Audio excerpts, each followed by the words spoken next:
And hello, everyone. Since it is the spooky season of Halloween, I have decided to do a little spooky game. Um, so I've been a fan of, well, I am a fan of a lot of Call of Cthulhu themed games, and the ones from Fantasy Flight have been pretty good. I quite liked things like Mansions of Madness, Second Edition, um, Eldritch Horror. I've tried a couple of the other ones, like the dice game. Um, and what was it? Arkham Horror. I think it's second edition. Not all of them are the greatest. I think out of all the ones that I've tried, Eldritch Horror is definitely the best so far, but it takes a while to play. The card game is one that I've been eyeing for a while now. It's one that I have tried a little bit of, and I actually quite liked it. I like that it's more into storytelling than just moving pieces around a board. I know that it's an older game now. In fact, I think it might even be unsupported. I think Fantasy Flight is kind of, they're done with it now. I don't know if there's any new material coming out for it other than some fan made stuff, which may or may not be worth trying out.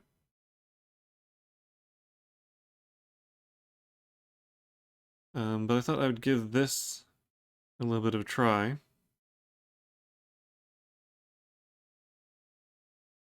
Um, See what it's like. So I'm going to be starting from the beginning. I've already kind of got things set up. So this will be the core book campaign, which is Night of the Zealot, starting with the Gathering. I'm choosing the suggested starter characters, which is Roland Banks, the Fed, and Wendy Adams, the Urchin. So the starter decks come pre-built. Everything is already kind of set up to get started in the game. The game is meant to be played as kind of a campaign. Well, it's meant to be played as a series of mini campaigns. So in this particular one, it goes for 3 different scenarios. There's the Gathering, the Midnight Masks, and Devour Below. And you might keep track of your characters. They kind of level up, and you can buy new cards. And it's somewhat of a deck builder, although it's deck builder in the same way as like Magic the Gathering is deck builder. um, you can modify your deck in between games. You can't really upgrade or buy stuff within the game, I don't think. But yeah, you earn experience, which you then spend on new cards after you're done the current game. Um, but I don't know if we'll be keeping track of this kind of stuff. I don't know if we'll be continuing on to the other ones. Um, it kind of depends on how I feel about the game itself, whether or not it's worth continuing with. I'm kind of doing this as a Halloween one-off. I don't know how long this will take. I don't know how long the scenarios are. So it might just be one session, or it might end up being 2 or 3. Which is fine, because it's not quite Halloween yet. By the time these videos hit YouTube, it might be after Halloween, we'll see. So this might take 2 sessions, maybe 3. I doubt it for a starter mission, but we'll see. I've been poking through the rules, just kind of refreshing my memory. I kind of have an idea of how everything works. I may end up making some mistakes. These the Fantasy Flight Arkham Horror games tend to be a little rulesy, so it's easy to kind of miss something. But fortunately, their rulebook and learn to play systems are usually pretty good. So I'll follow along with the learn to play stuff, and I'll look stuff up in the reference book and things like that. But um, I mean, I've played Arkham games before. I kind of know certain systems are fairly common amongst them. But anyway, so yes, this is a kind of story-based mini campaign game. It's all done in the H.P. Lovecraft Call of Cthulhu, Cthulhu mythos world, which is something that I am a big fan of. Um, so anyway, um, I think I've got everything set up right, so it should be good to get started.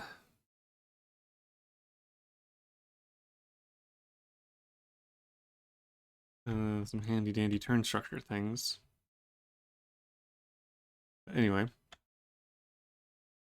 all right, so every one of these things starts off with a little bit of flavor text. Just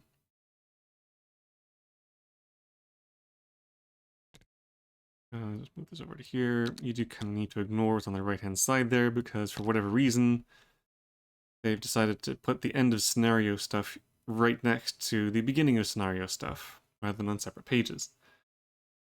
So it literally says, like, do not read until the end of the scenario. So for now, we'll just pretend that half of the page doesn't exist.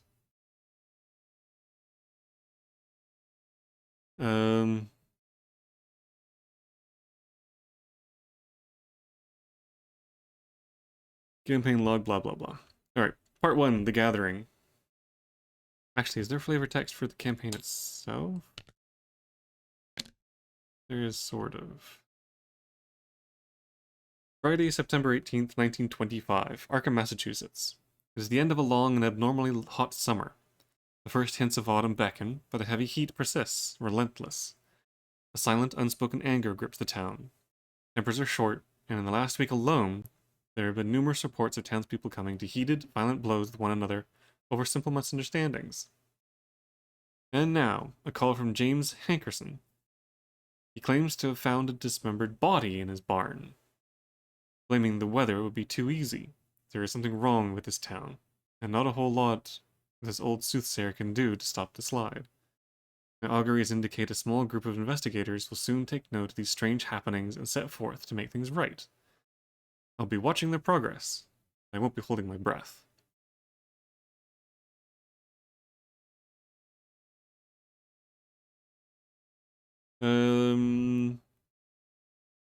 So yeah, one of the great things about this game in particular is that it's meant for smaller groups of players. A lot of these Arkham games are kind of designed for larger player groups.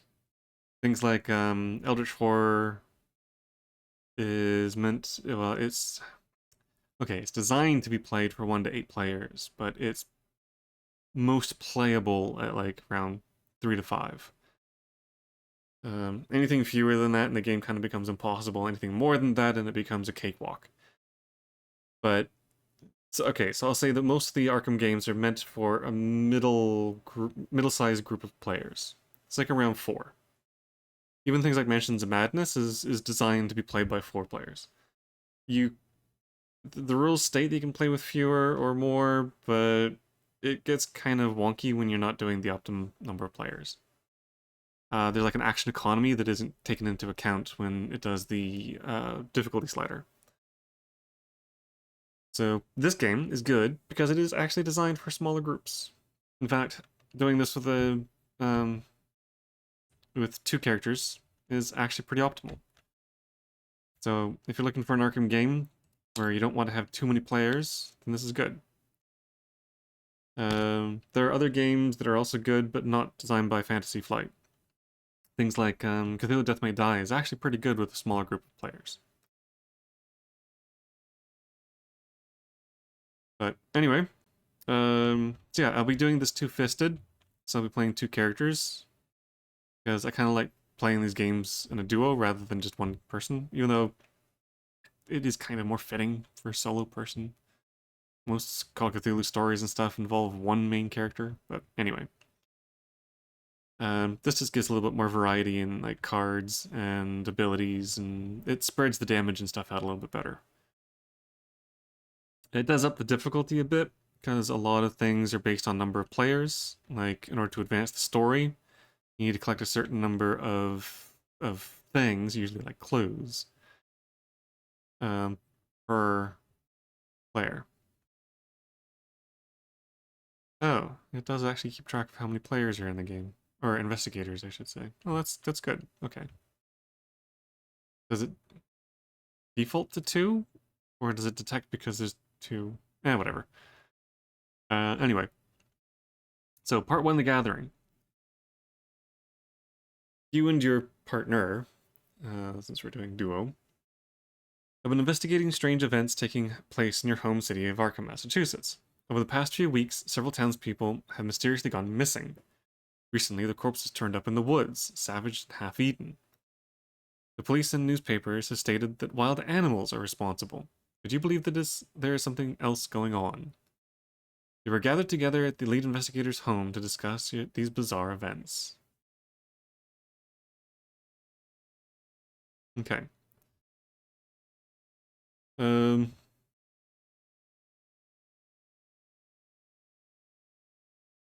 so all the characters start off in the study, which is the only location currently out. Um, you've been investigating the strange events occurring in Arkham for several days now. Your desk is covered in newspaper articles, police reports, and witness accounts.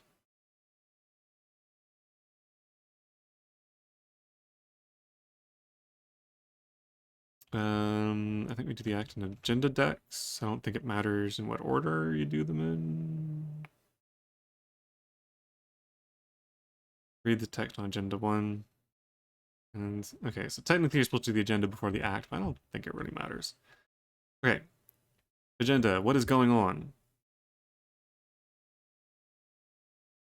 It is late at night. You are holed up in your study, researching the bloody disappearances that have been taking place in the region.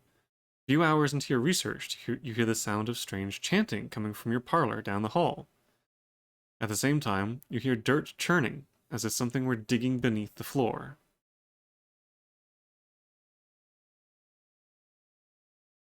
Trapped. As you leap to investigate, the door to your study vanishes from your eyes. Or before your eyes. Yeah. Leaving behind only solid wall. You're trapped inside your study until you can find another way out. Okay. So Roland Banks and Wendy Adams, I'm guessing this is Roland's house since Wendy is an orphan or a urchin. Um, so yes, Roland and his street eyes and ears on the street, Wendy. We gathered together in the study in order to discuss what is going on. There's strange chanting, and we become trapped. So when you start in a location, most locations start on the unopened side. And whenever you enter or start in a location, like we are here, you flip it over to the open side, and that gives you more information. Oh, that's nice. It automatically gives the clues. So the door to your study has vanished. See, there's an outline of the door there, but no door. So we need 2 per investigator. Now, I don't know if that's each investigator needs 2, or if it is 2 times number of investigators, so 4 in total from any character.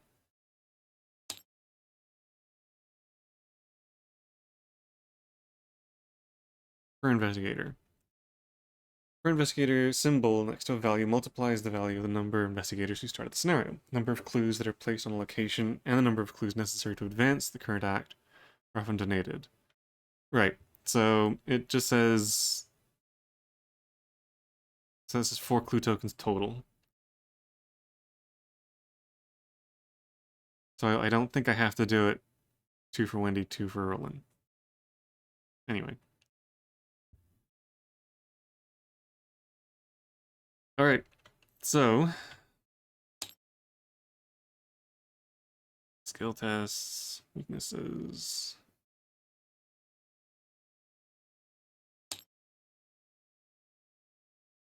Round sequence.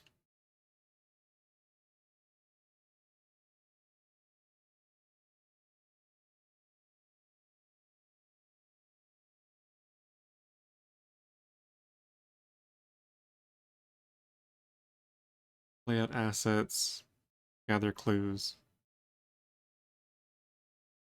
and resource actions.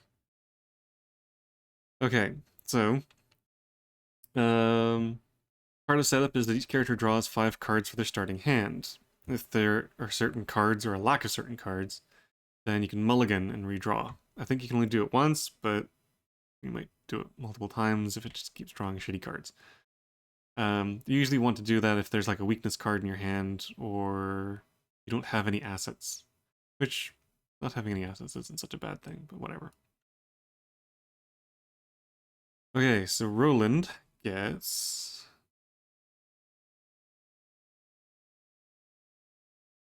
Oh, why is there a hand there? I guess normally these are kept secret, but whatever. Okay, let me just switch to GM. That way I can see everything.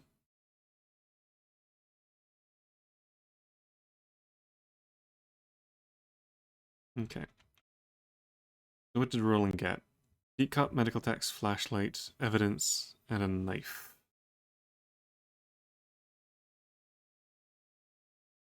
Okay, I guess that's fine.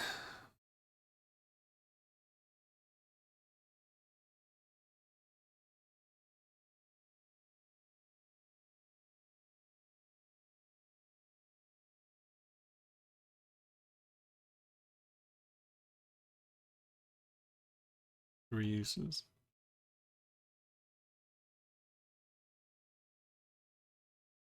Ooh. Okay. So each character starts with 4 resources. Or sorry, 5 resources. That are spent on these cards. Each one has like a cost.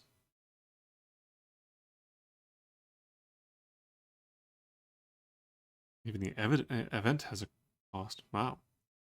One of the actions you can take is to draw more resources. Okay, it says the steps, but it doesn't say what you can do.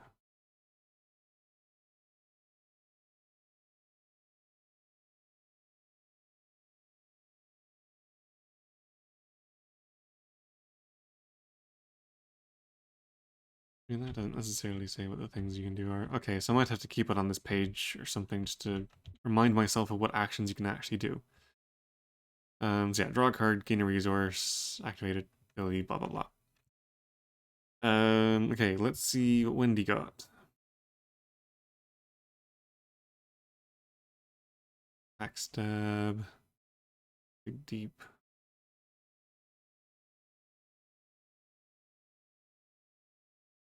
Another coat. Elusive. Look what I found.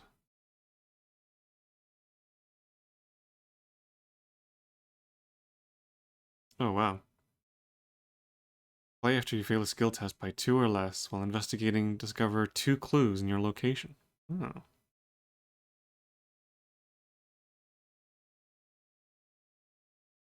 Okay. Finally, during your turn, disengage from each enemy, engage with you, and move to a revealed location with no enemies. Oh, that's nice. So the coat is a nice little bit of armor. Spend 1 resource to gain +1 mind. Which, hers is actually pretty good. +1 mind or +1 speed, or agility. And then backstab. This attack uses agility instead of strength and deals +2 damage. Very nice.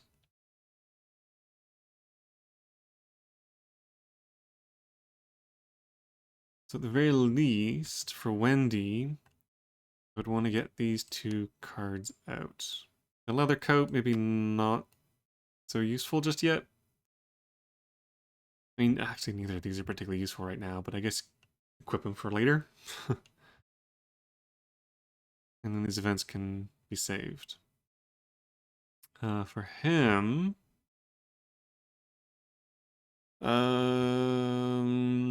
the beat cup is good, but very expensive. I'm thinking maybe getting some of these other things out will be more useful. Even things like the flashlight and the knife.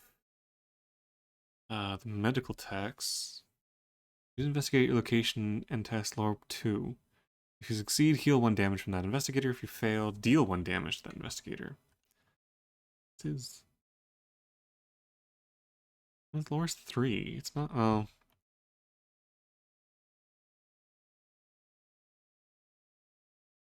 Yeah, that's not bad. Oh, now these do use hands. So you only have a limited number of spaces you can put things into. Each character can have 2 different items in hands. So that means I can only have 2 of these. Well, again, this isn't as useful because there are no enemies to fight and nobody's hurt. So the flashlight at the very least is probably worth getting out. Investigate for -2 shroud is something I probably need. Play after you defeat an enemy, discover 1 clue at your location. Okay.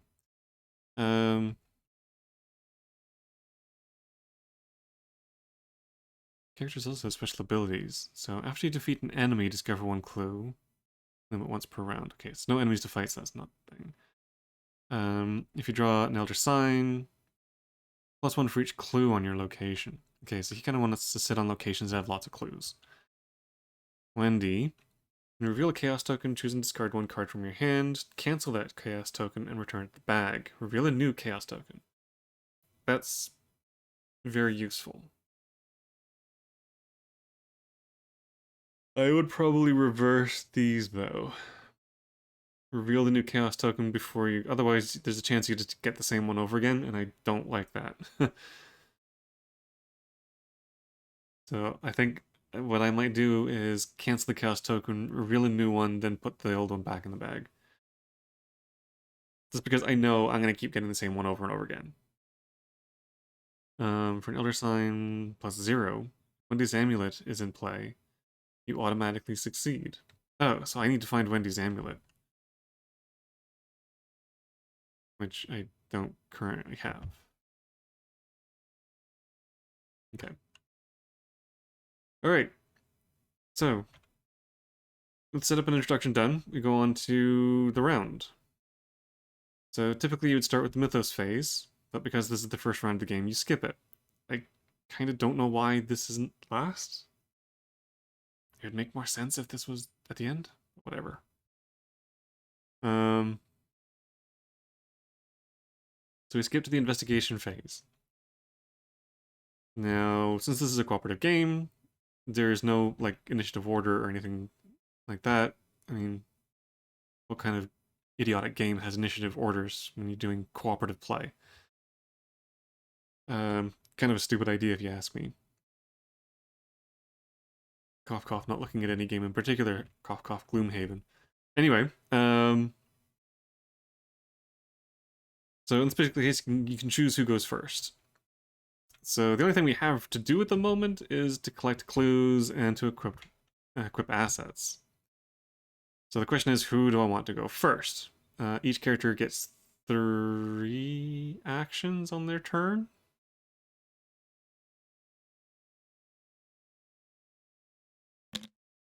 I think that's what these are for.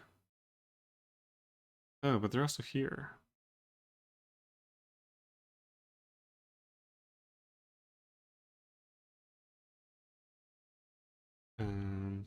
Need these.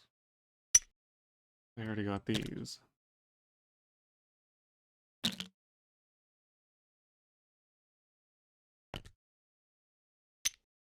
on.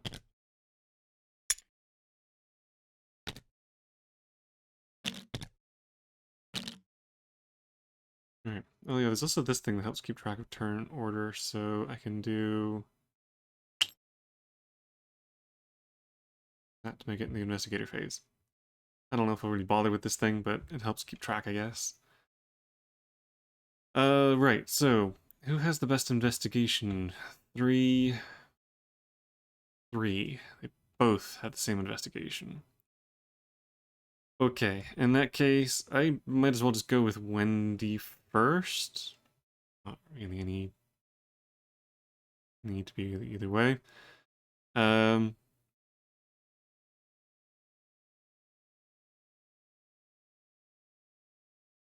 that might come in handy. Otherwise, I think I might just equip these. So I think equipping an item and it's an action. It's per card, right? Play an asset or event card from his or her hand. Yeah, okay. So each card counts as one equip action.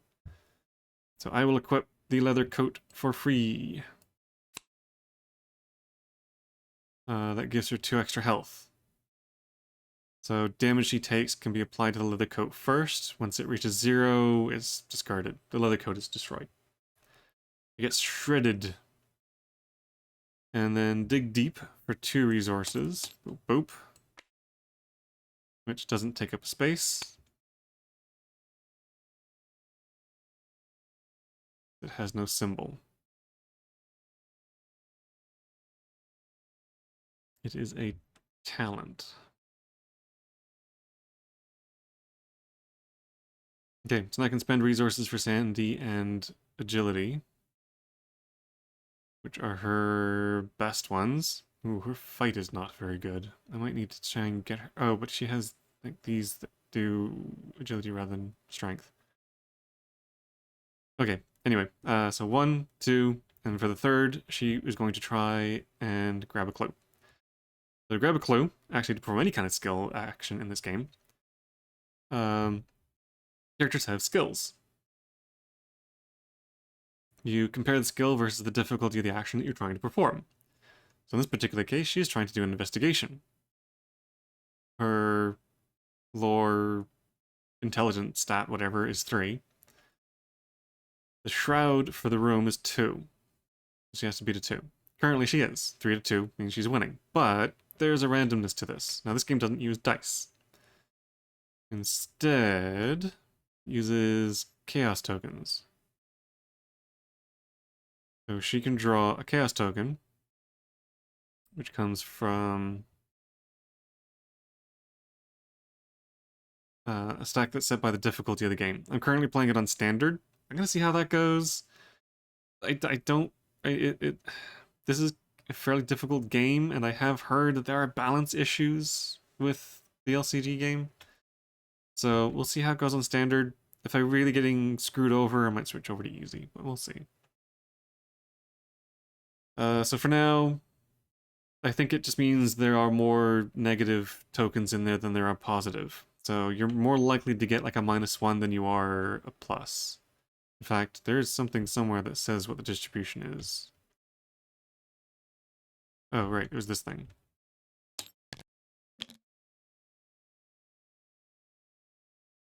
Yeah, so with this, there's only 3 tokens that give 0, 0, or +1. So more often than not, when you're performing a skill check, maybe I should just go with easy.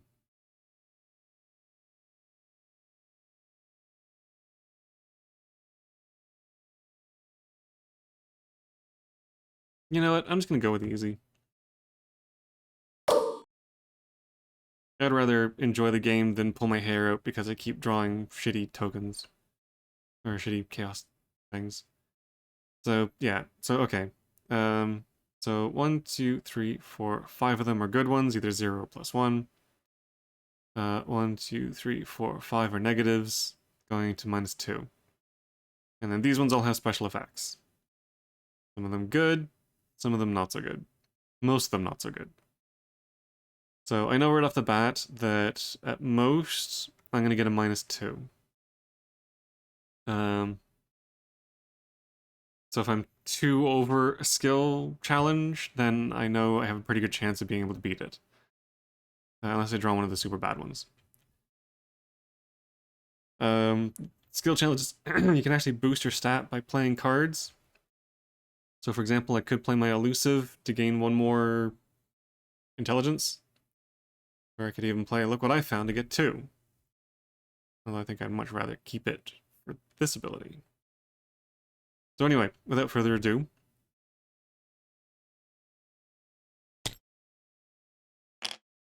+1.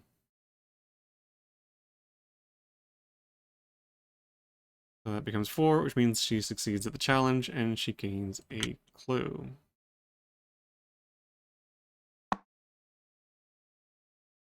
It's nice that it keeps track of the number of clues that are there. So that is her 1, 2, 3 actions, so she's done.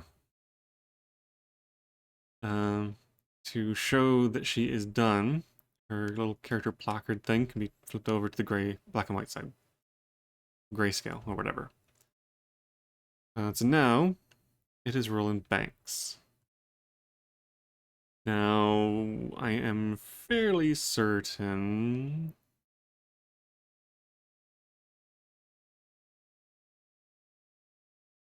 Yeah, this isn't one of those games where you draw a bad card after each player's turn. You draw it at the end of the phase.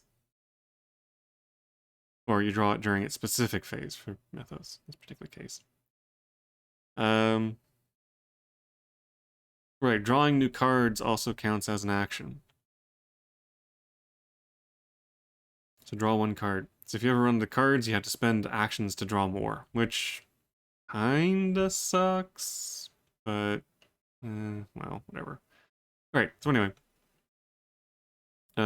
He is also going to be wanting to do some equipping. So let's go with flashlight and knife. Ooh, that's nice.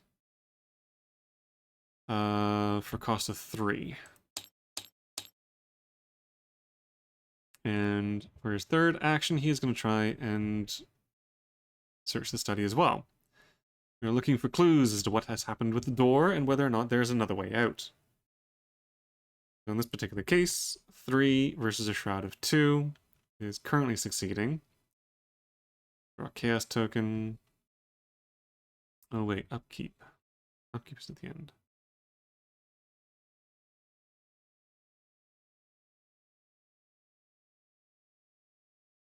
Oh, you do draw a card at the end of each turn as well. Okay.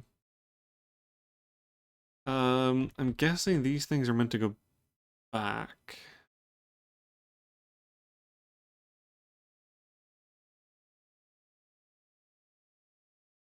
Once you draw them, they go back immediately, right?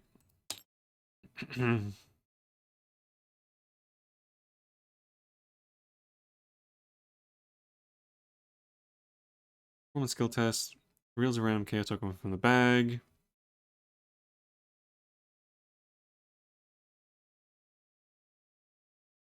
Including a skill test.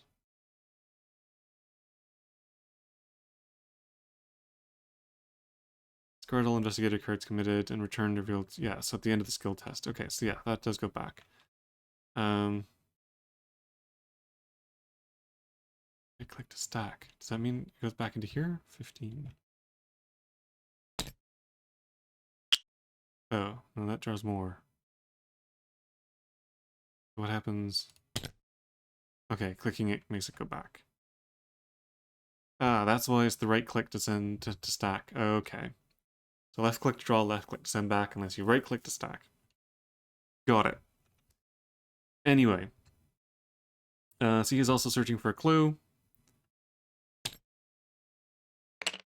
Oof, draws a skull. So a skull, I don't think he's really going to do anything just yet. Yeah, minus X, where X is the number of ghoul enemies at your location. There are no ghouls, so it counts as a -0, I guess. Which means that his skill of 3 beats the Shroud of 2. And he too draws a clue. That's 1 each. We're halfway to being able to advance to the next act. Now, there is a time limit I do actually need to progress the story because this is going to keep ticking up. And when it hits a certain threshold or goes over a certain threshold, the agenda progresses. Usually bad. I kind of want to be able to finish before we go through the agendas. I can't remember if it has to meet or exceed this number. I think that's the meet. So once it gets to 3, it will flip, I think. I'll have to check on that. But anyway, that means I only have a couple of turns to be able to do this. But hopefully, on my next turn, since I don't really need to equip anything anymore, should hopefully be able to get these. But anyway, that's it for that. Both investigators have taken their turn, so it now progresses to the enemy phase. There is no enemy. There are no enemies, so nothing happens.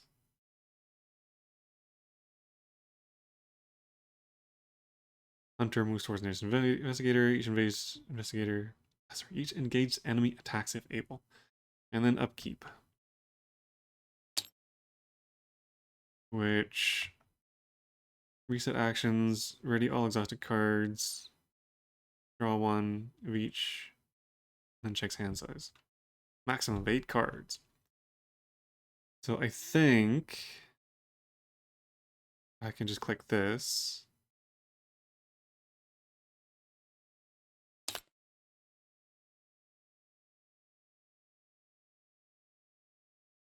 Yeah, that worked. 2, 3, yeah, okay. And he got mind over matter. Fast, play only during your turn. So fast means it doesn't cost an action. Otherwise, it does. Until the end of the round, you may use your lore in place of strength and agility.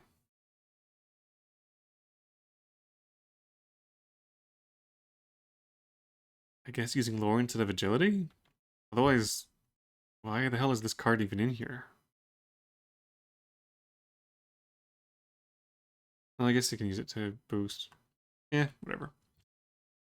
Alright, and upkeep for Wendy. She gains Leo de Luca. Oh, this is, yeah, it's super expensive, but ridiculously good. A 2/2 ally that allows you to take an additional action during your turn. Oh god, that's such a good ability.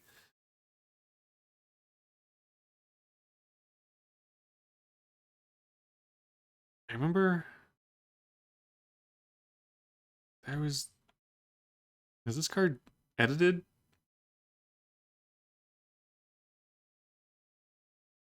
I can't remember if there was a new version of this card that came out that kind of replaced the old one because the old one was too good.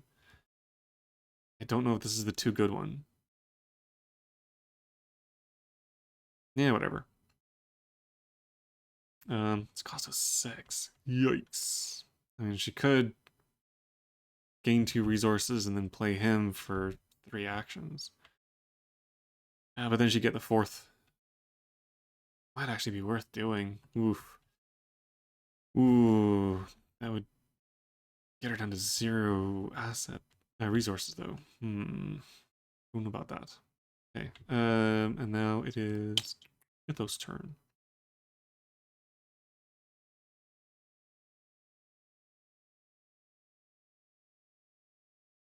This one, Doom. Advanced agenda. If Doom threshold is satisfied, and each investigator draws 1 card from the encounter deck. Let me just get these steps done proper. You're on sequence, investigator phase, blah, blah, blah. Oh.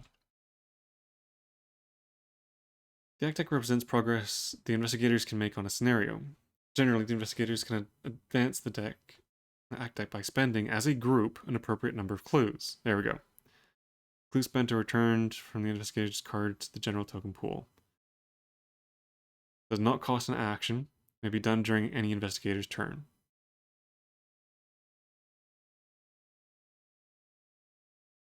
Right. So yeah, it's done as a group. Cool.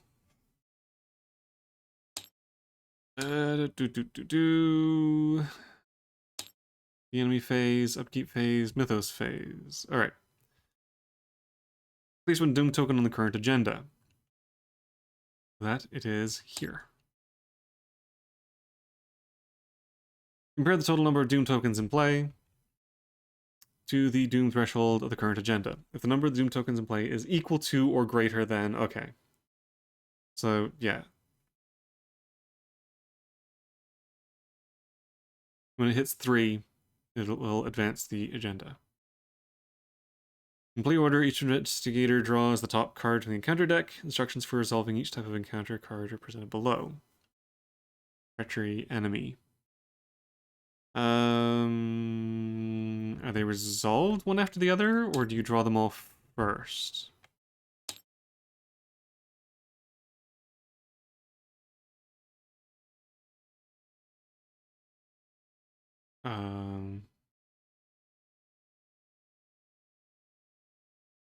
I guess you draw them all out and then you resolve them. Assume. Anyway. Alright, Wendy was technically the first one to act, so I guess she'll draw first. So, boop. Obscuring Fog. And for him, Obscuring Fog. Okay. Revelation attached to your location, limit 1 per location. The attached location gets +2 Shroud. Yikes. After the attached location is successfully investigated, discard Obscuring Fog. Well, at least it can only be done once. And that just gets discarded.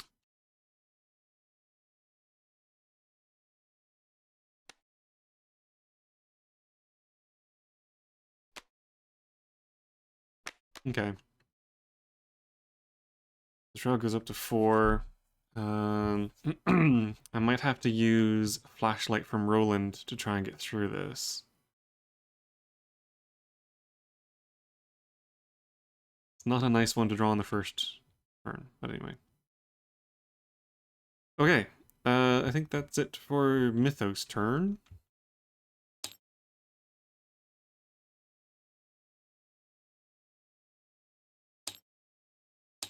I mean, he even has Mythos phase listed at the end of everything else, so why not just resolve it last? Why put it at the front and then say, oh, skip for the first turn? It's kind of silly. Anyway, back to the investigation phase. So, Roland will go first. He is going to search for clues.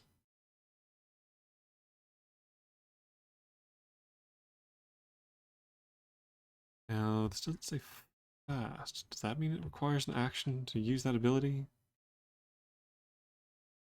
Yes, it does. Okay, so it'll cost him 1 action to turn his flashlight on. That can go away. I guess it's an infinite bag, but whatever.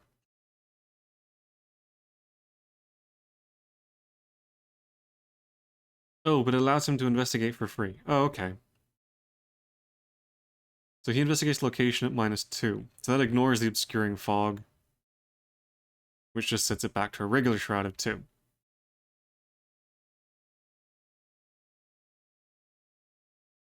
Now, I would need to play this before.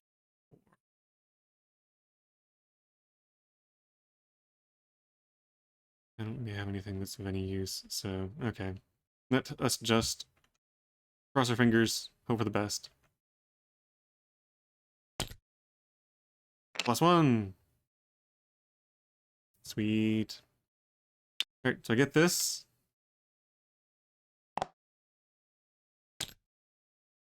Sorry, that's just the flashlight. And since the location has been successfully investigated, obscuring fog can be discarded.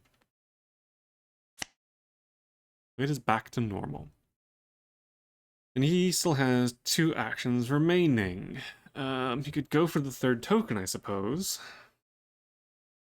Although, is it worth doing something, well, I guess maybe worth saving the 3rd just in case something goes wrong.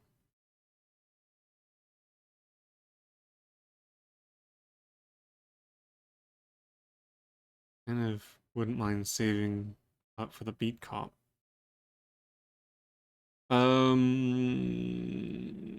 Let's just try for the third token now and see what happens. I don't need to use my flashlight.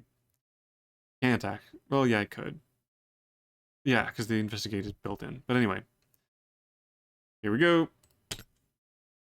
-1. That still makes it 2, which is a success. So the study has been successfully searched. And he's going to spend his last action to gain a resource. Well, I don't know. I'll be gaining 1 at the end of the turn anyway. Oh, but having extras is always useful, because then I can do these. Yeah, let's gain a resource. Okay, I now have a combined total of 4 clues. This turn is done. So I am going to spend those to advance the act. 3, 4. Act 1 is complete.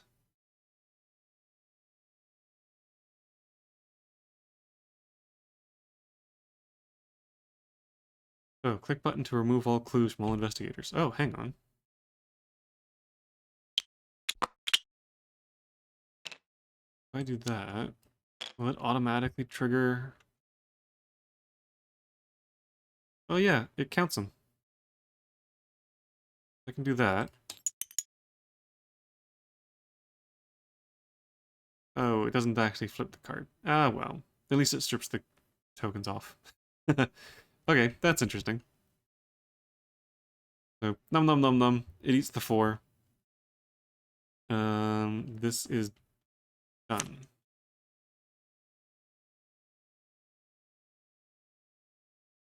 So...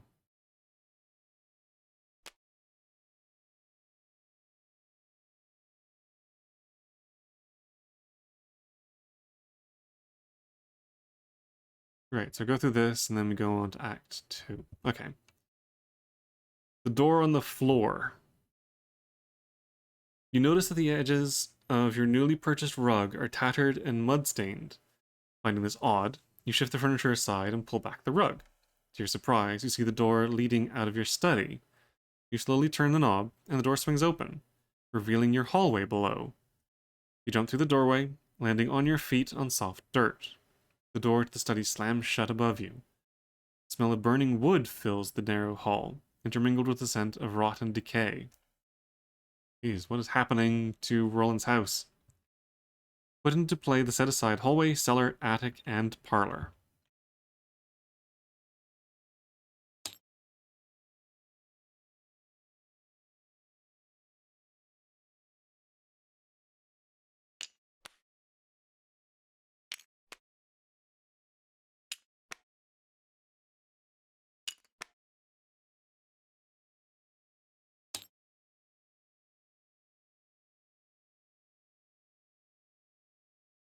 Discard each enemy in the study. Place each investigator in the hallway, and then remove the study from the game. Okay, so that's actually going to be gone. I guess. Go back into there. Well, we can go here.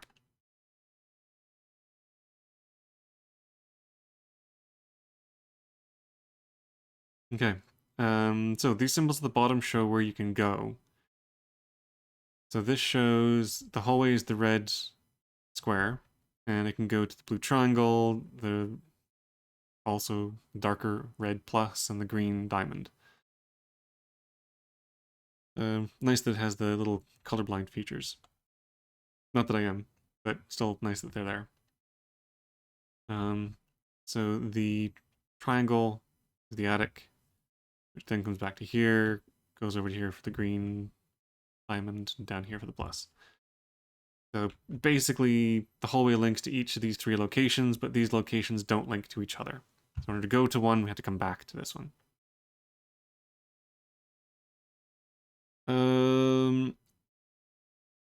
Right, so that's that one done. So Act 2. the barrier. The glowing barrier blocks the path to your parlor. As you move toward it, intense heat forces you to back away. Picking up a handful of dirt, you toss it at the barrier and watch in horror as the dirt incinerates. Perhaps there's something in the cellar or attic that can help. When the round ends, investigators in the hallway may, as a group, and the requisite number of clues. Wait, when the round ends, hang on. Can I actually do this yet? Oh, no, that can be done at any time. Okay, so this one specifically says when the round ends.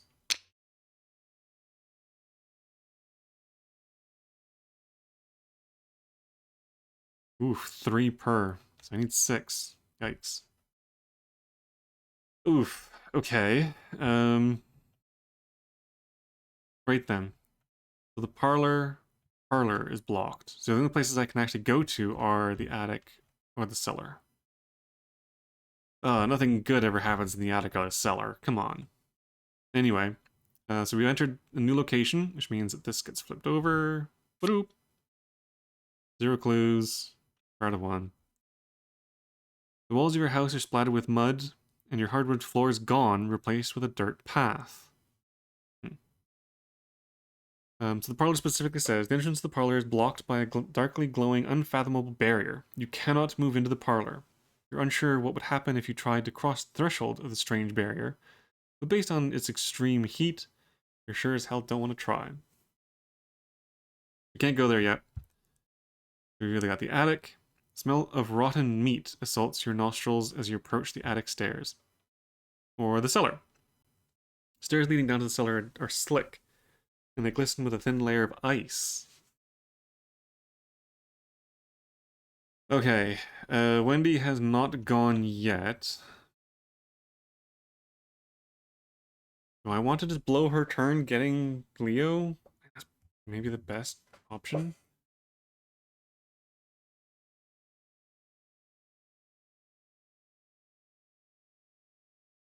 She has the best agility, so going down the ice slick stairs is probably best for her to do. Oh, but getting that extra action. I just don't know if I want to use 3 and then her action to move into a new location, because that could mess her up.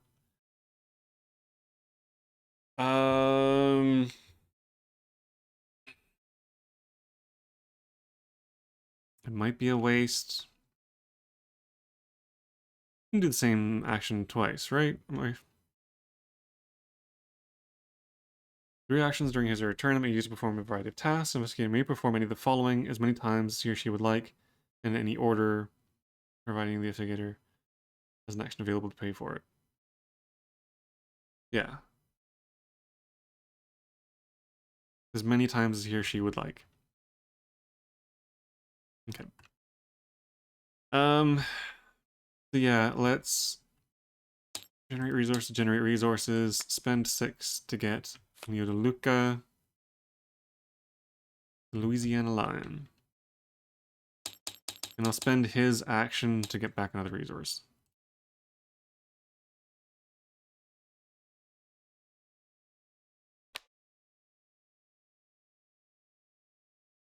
Yeah, okay. Alright. That is it for the investigator turn, which means it is now enemy's turn. There are no enemies out. So, upkeep.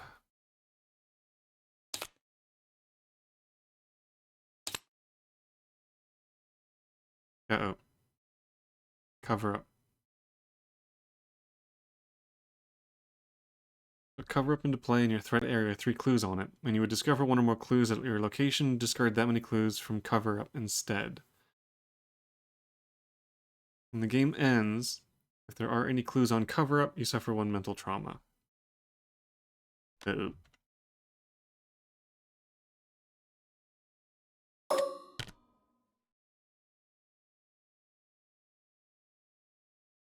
I'm guessing you have to be in a location that actually has clues. So I couldn't just search the hallway. I would assume.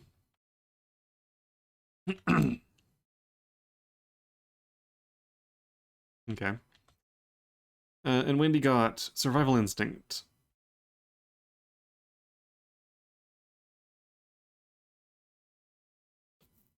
Skill.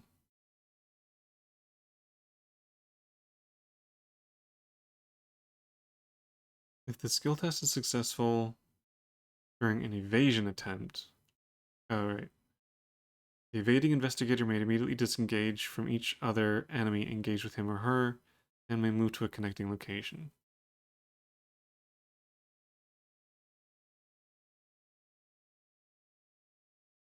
This skill test is successful during an invasion attempt.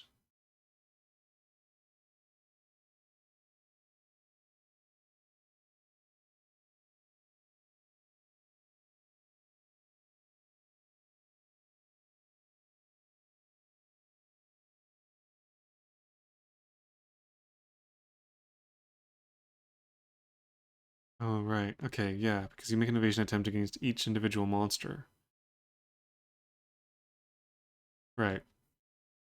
So this basically just means if you pass one, you can pass them all. I see.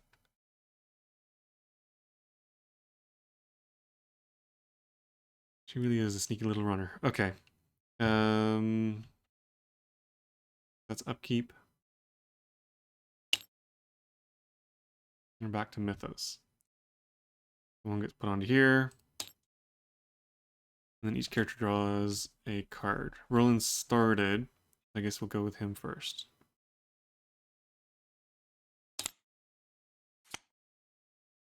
Crypt Chill. Uh-oh. They both got Crypt Chill. Why are they both getting the same cards? Hang on. They both got Obscuring Fog, and now they both got Crypt Chill?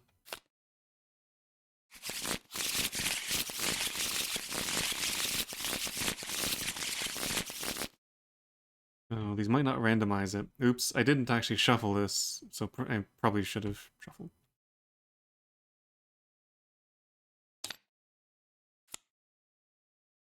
Ooh, Flesh Eater. And Rotting Remains.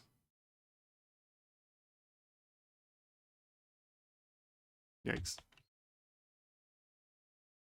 Okay, well, I guess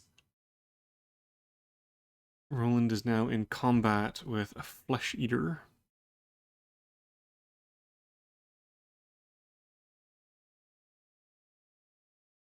Oh no, wait, it spawns in the attic.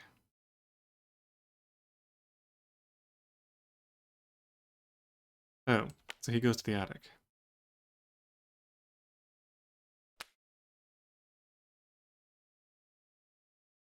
So we don't fight him until we go up there.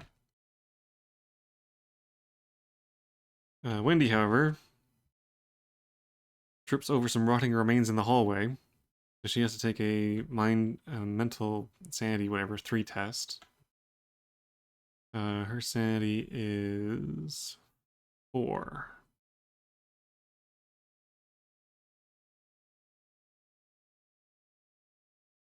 4 to 3 is not bad.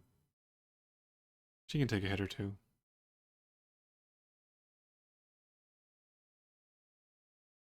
Oh, but I have it. Might as well use it. It only costs 1 resource.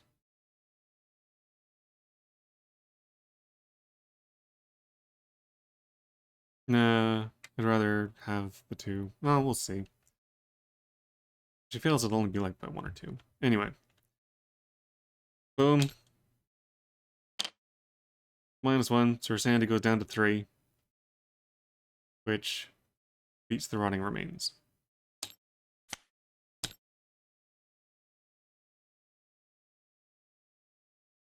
She's seen worse things before. Okay. Back to investigator turn. So... Oops. Nope.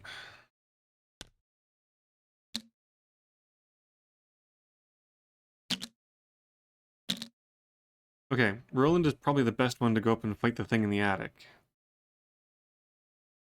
He's pretty strong, and he has a knife. And I can even get the beat cop out.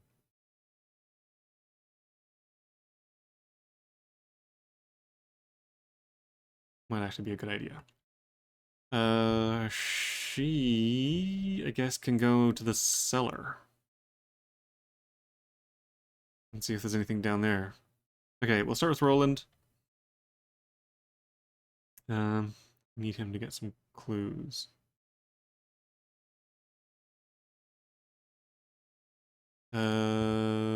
So his first action is going to be to grab a beat cop. His second action is going to be to move into the attic, which will flip it.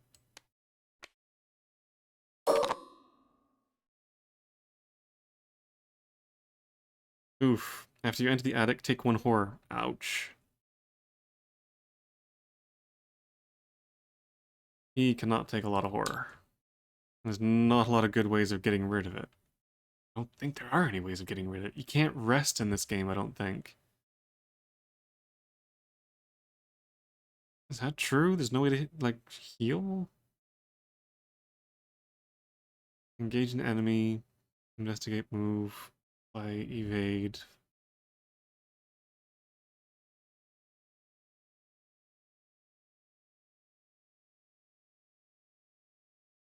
Yeah, there's no like rest to heal.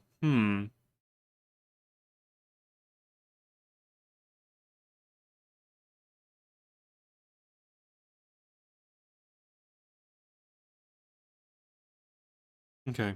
That was 1, 2.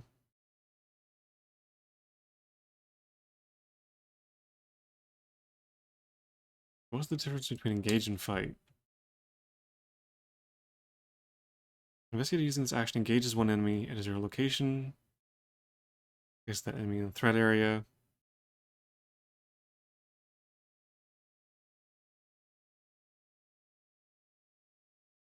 You can use it to pull enemies off of other investigators. Yeah, that's pretty good.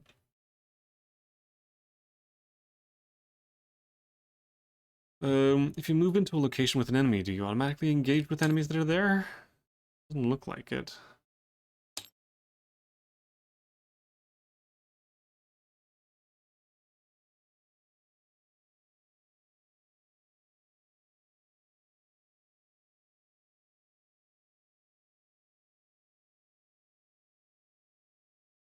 No. Okay.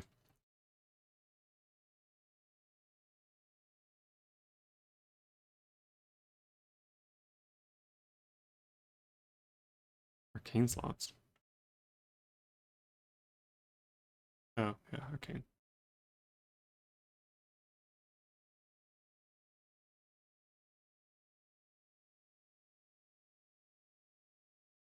Oh, similar on there. Okay, fight.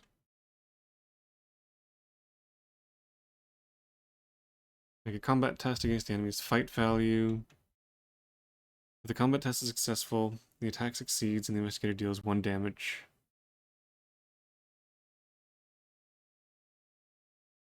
Some weapons, spells, and other special attacks may modify the amount of damage dealt.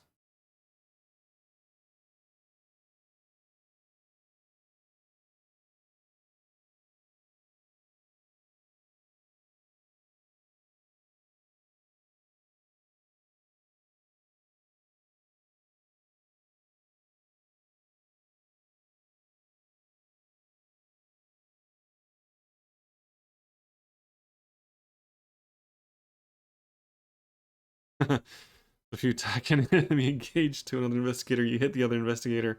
Oh, okay. So I guess that's why I use the engage action to pull him off first.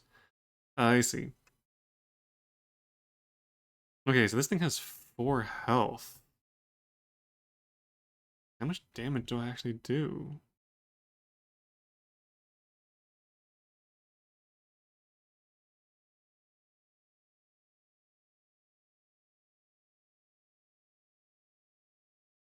+2 strength. And do +1 damage.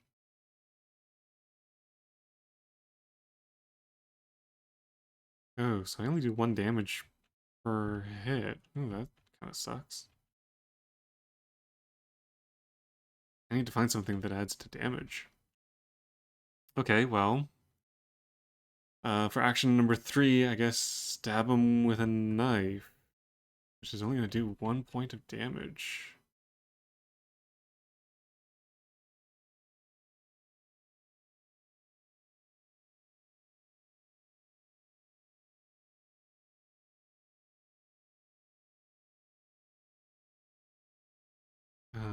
What does the green value mean? That's fight value, that's health.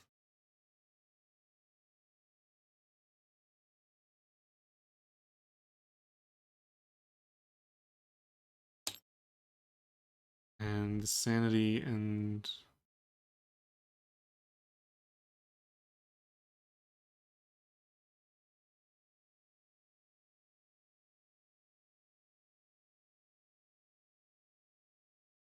amount of damage and horror. Oh, so he just takes that?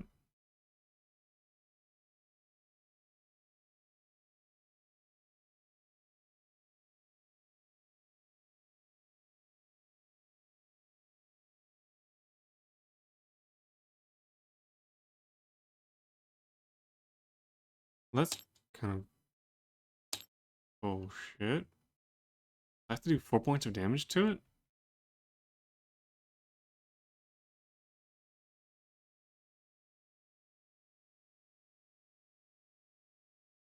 Okay, this thing is actually rather tough. Well, then what's the green symbol for?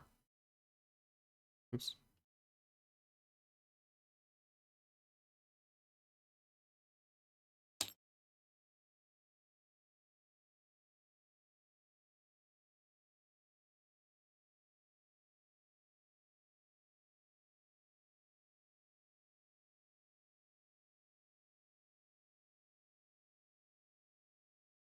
Hmm.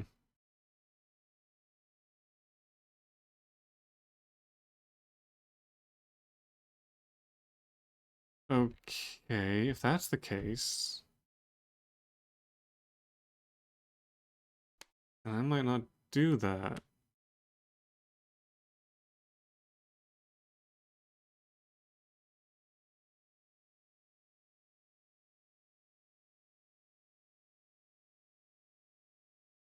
Or health. Hmm.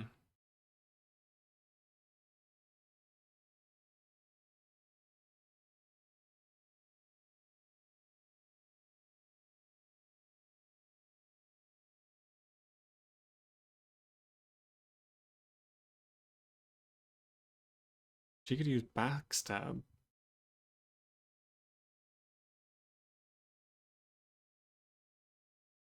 But he would need to go in and do a point of damage first. And then she can come in and backstab him.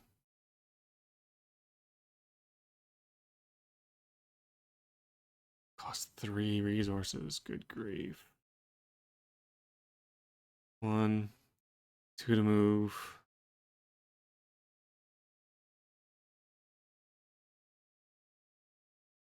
You need 2 resources.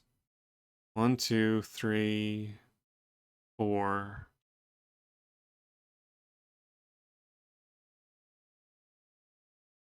To deal 3 damage. He needs to move in and do 1.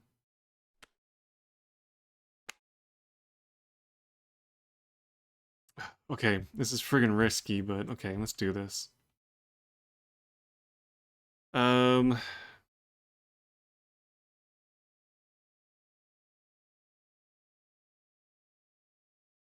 can even do this.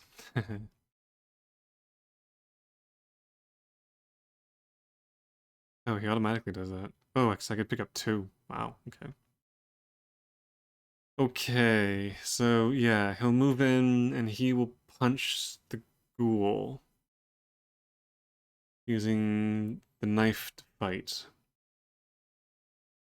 So between that and the beat cop, he currently has a strength of 6 versus its 4.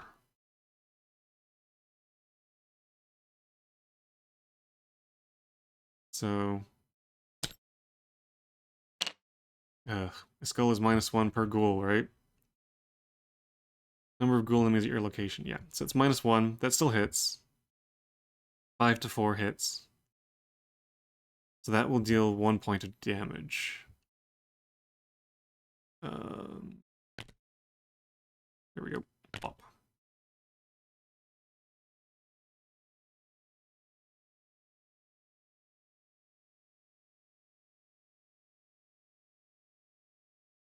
No, it's after you defeat an enemy. He gets that. Oh, maybe she should go in. Hang on, she should go in first. And he can deliver the finishing blow.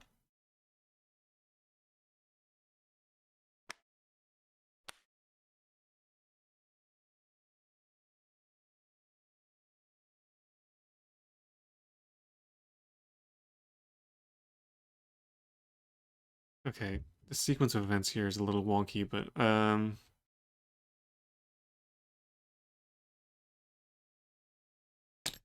okay, no, take that back.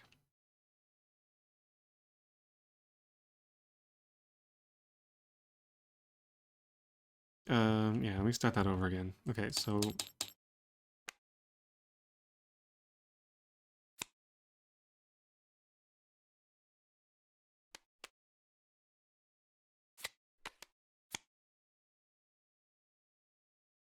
well, the player's hands don't exist. Oh, there we go. Okay. Alright, so I go with her first. So 1, 2.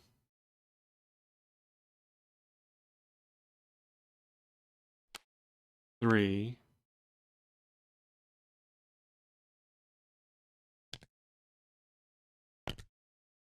She'd reveal that. She'd take the horror for moving in.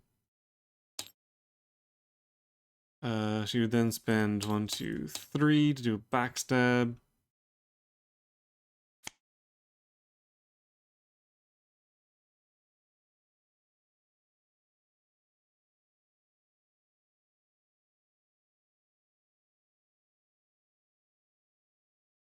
That's her 4th action, right? And spend her last resource in order to gain an extra agility.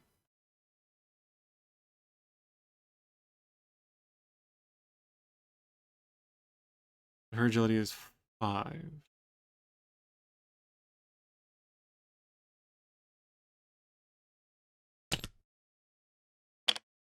-1 is 4. 4 beats. Oh,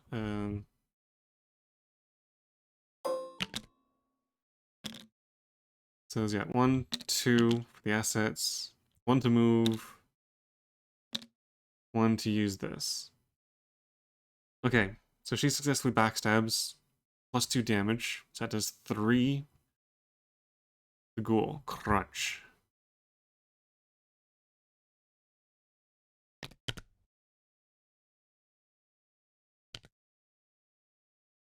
Oh, cool, 3. Okay. And that's her done. That's her 4 actions. Then Buddy Boy here does 1, 2, also takes a point of horror because spooky scary attic. And then 3 to knife the flesh eater.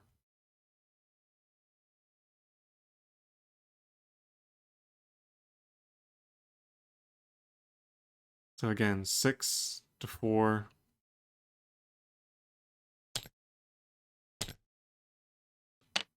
Oh, Elder Sign. +1 for each clue on your location. There's 4 clues. So that's, what, 10? 10 to 4? Okay, that's him definitely dead. So he's worth a victory point.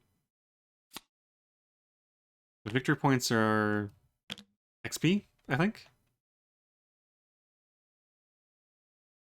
For defeating an enemy, he'll discover a clue at the location, which will allow him to get rid of one of these. And then he's going to spend his last resource to do evidence. Discover 1 clue. which allows him to get rid of another one of these. Oh. You don't go back in. Okay. Right, and that was beat, cop, move, fight. Okay. So he just needs one more, which we should be able to collect from the attic.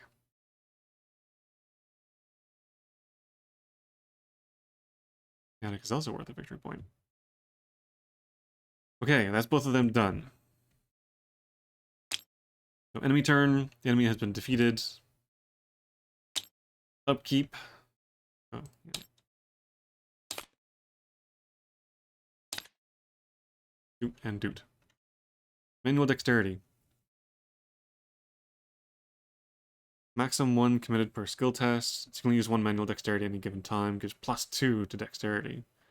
If this test is successful, draw 1 card. Not bad. Not bad. And overpower. Maximum 1 committed per skill test. If this test is successful, draw 1 card. Wow, they both got the same thing, but for different skills. Okay. Hers is strength. Okay. Hopefully there are things easier than the flesh tear, whatever it's called. Flesh eater. Maybe just a nice, easy cultist? Oh, but we were triggering... Dun dun dun, the agenda. Ah well. It was inevitable.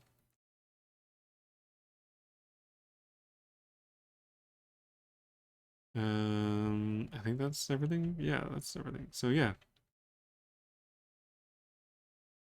Oh, they both get flipped. Okay, so this goes up to 3. Boop. And it increases before you check whether or not it has reached the threshold. You compare the total next, which means advance the agenda. Discard all doom tokens, turn the agenda card over, follow the instructions on the reverse side, and then remove it from play. Front side of the next card of the agenda is the active agenda card. It's the only time the agenda advances. Okay. This goes back down to 0. This gets flipped.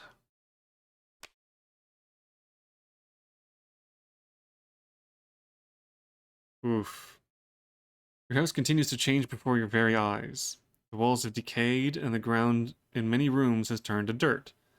It is almost as if you have been transported somewhere else entirely, although every now and again you recognize elements of your former home. The lead investigator must choose one, or must decide, choose one. Either each investigator discards 1 card at random from his or her hand, or the lead investigator takes 2 horror. Wendy went first, so she's lead.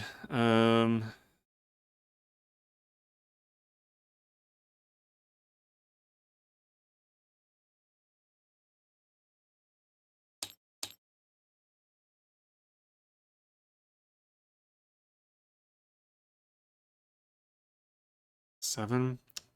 Yeah, that should be fine. Again, why is there not any way to rest to recover? In most other games, you can rest to regain points. I don't know why you can't do it in here. It's kind of weird. Unless I'm missing something? Is there really not an action to rest?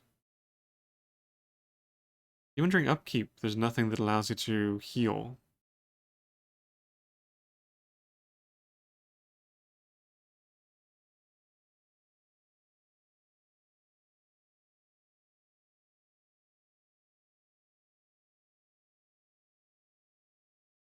Hmm.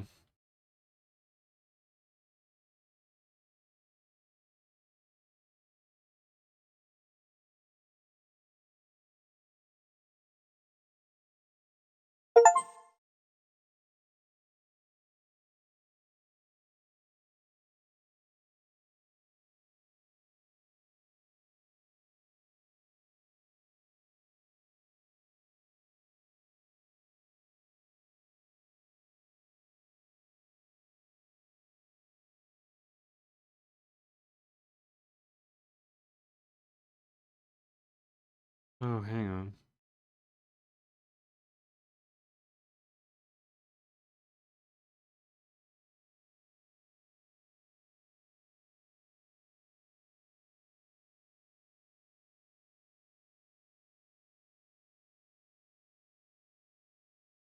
Oh, enemy will immediately engage if an investigator moves to the same location as already damaged. Okay, so yes, it would have engaged with Wendy, but that's fine, because the attack hit. That just means if the attack would have missed, it would have hit Wendy instead. That's okay. That still all counts. That's fine.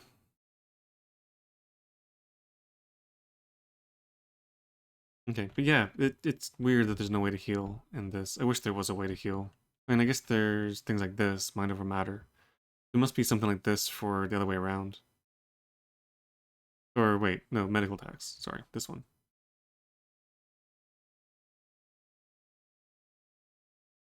So there has to be something like that for sanity.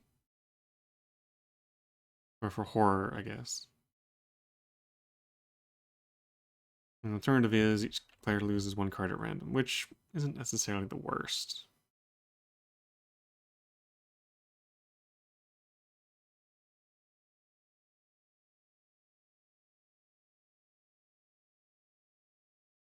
Yeah, whatever. We'll go with that horror for now. Right, so the next agenda card comes into effect. Rise of the Ghouls.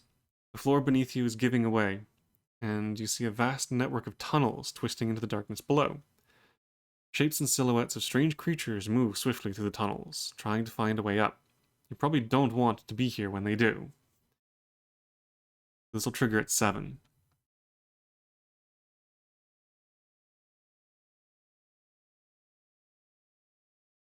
Okay, actions refresh.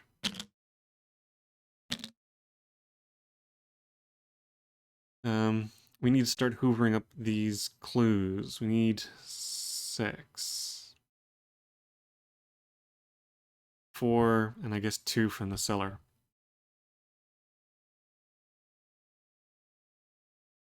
Okay, well, I guess Roland might as well kick things off. Darkness of 1.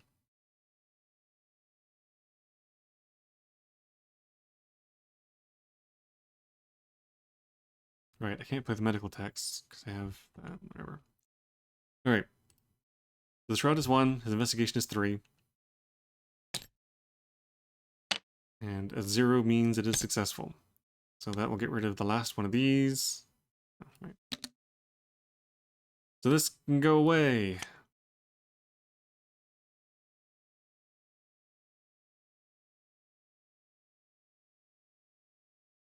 Well, I guess it doesn't go away. It doesn't have any clues on it now, so there's no mental trauma. I mean, I'm probably not going to be continuing with this, so I don't know if it's really worth not having the mental trauma, but whatever. Okay, so that's 1. Let's do that again. -1 is still 2 to 1, so that succeeds.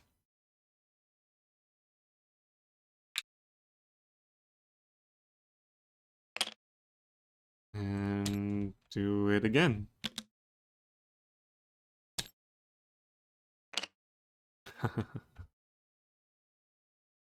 That's 1 for each glow near location, so that's like 6 to a shroud of 1.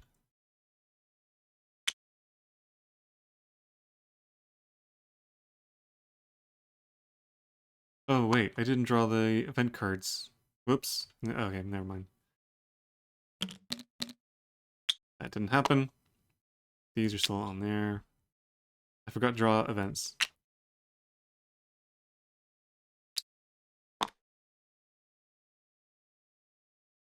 That was just the agenda. Events. That one, and that one. Grasping Hands. Test agility 3. For each point you fail by, take 1 damage. Agility is 4. Ooh, -2. Is 2, so she'll take 1 point of damage. Ouch. Which will go to the coat.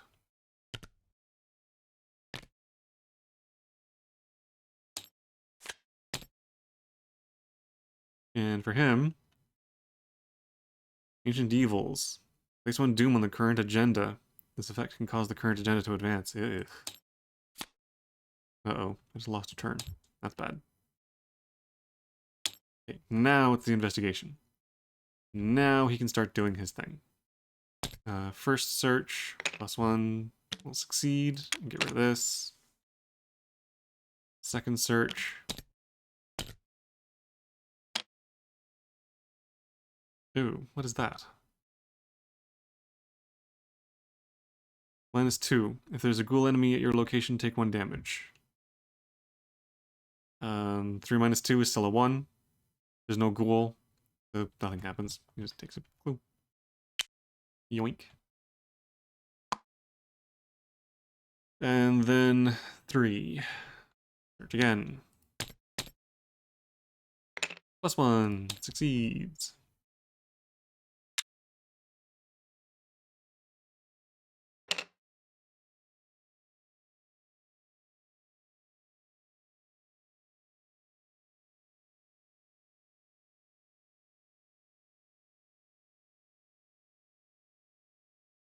Okay.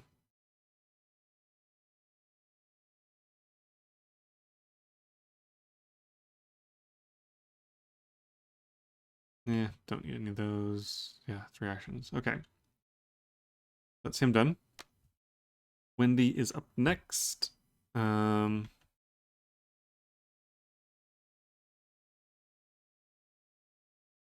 still has that, which she can't use at the moment. What I might do is spend 1 action to gain a resource. Well, actually, there's nothing in there that will cause her to fail. I might save that. She may need to move. Okay. Instead, she will investigate. Start with 1. Starting with 3.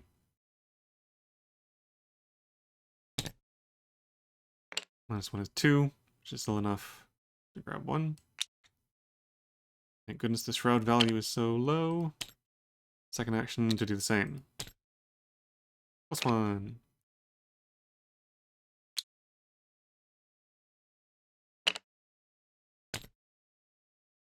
Okay, that's that cleared out. That's worth 1 victory point at the end if it's cleared out.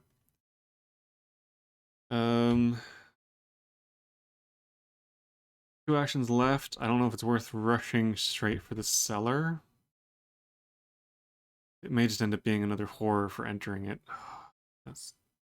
I should have taken the discard cards.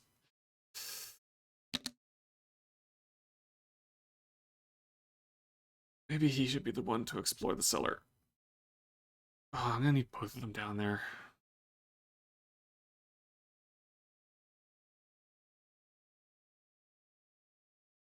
Oh, sure. And she, again, she's the best one to do the agility roll if the icy stairs are a thing.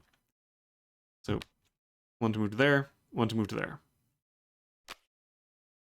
Running into a location with no actions left isn't the greatest idea, but if it's just gonna be another one like this, then meh. The bloody carcass of a malformed beast swings from a meat hook chained to the ceiling. Bloody chain slowly. Blood drains from the carcass, dripping into a small barrel. That's why the horror. Okay. In the cellar. Oh, Shroud of 4. After you enter the cellar, take 1 damage. Goodbye, coat.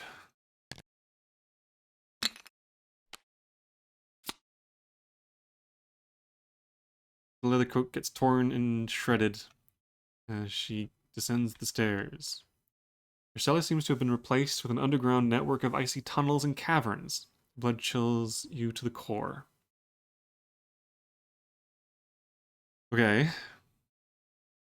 So a Shroud of 4. That's going to be a pain in the ass to deal with. That's both of them done. So enemy turn, there are no enemies. Upkeep.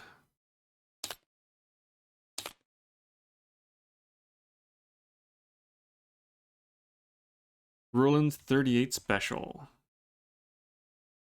Uses for ammo. Spend 1 ammo, fight. Get +1 strength for the attack. If there are 1 or more clues on your location, get +3 strength instead. And the attack deals +1 damage. Okay.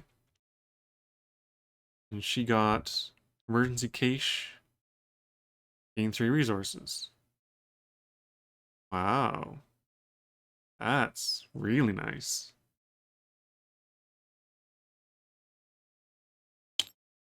Okay, Mythos turn.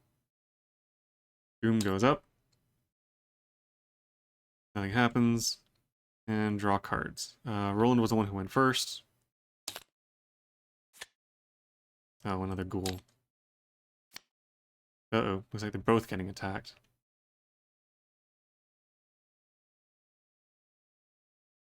Ghoul minion. Oh, he's not that tough. But does it go onto him immediately? It spawns at the same location as the investigator. Yeah.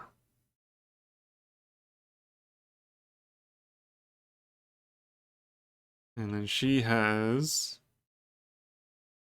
Swarm of Rats. Oh, this isn't very strong. She might even be able to kill this thing. Strength of 1 with 1 health? Could just overpower it. Just obliterate it. I mean, might as well. When is she going to get the chance to get this much strength on an enemy? Okay. Investigator.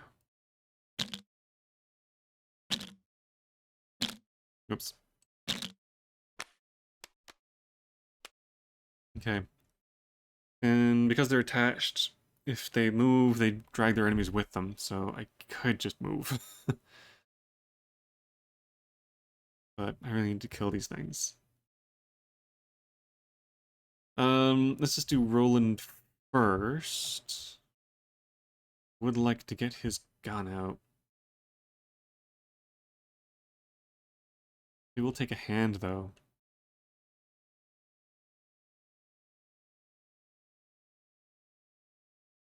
Maybe I should just yank this thing. Sometimes when you play a bad game, you think, wow, what were they thinking? And well, there are definitely some bad games.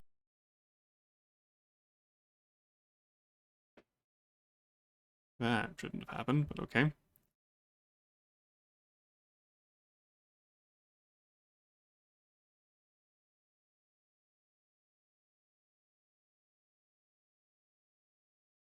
Anyway. Random video starting to play in the background.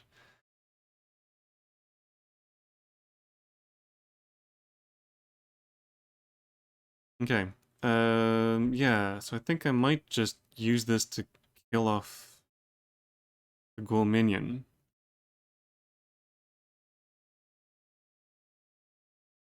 Because I can do +2 strength. Which will be like 4, 5, 6, 7. 7 to its 2. Not necessary, but it deals the extra +1 damage.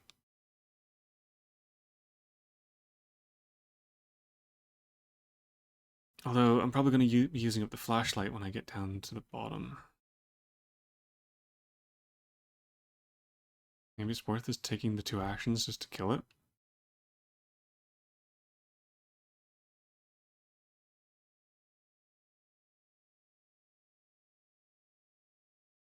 You know what? I think I'm just going to stab it twice.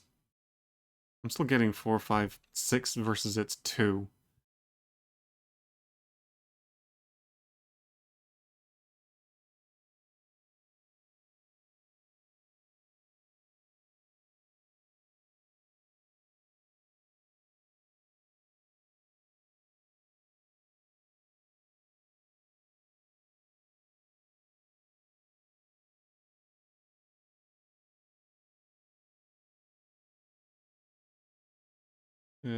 So yeah, let's go for stabby stab. And +1, yeah. That's 1 hit. And stabby stab. That's -1 for one ghoul. I think a 4/5 still hits it. Okay, so that's 2 points of damage and that kills it. It is not worth a victory point, so it just gets discarded. And then for 3, let's get out of the attic.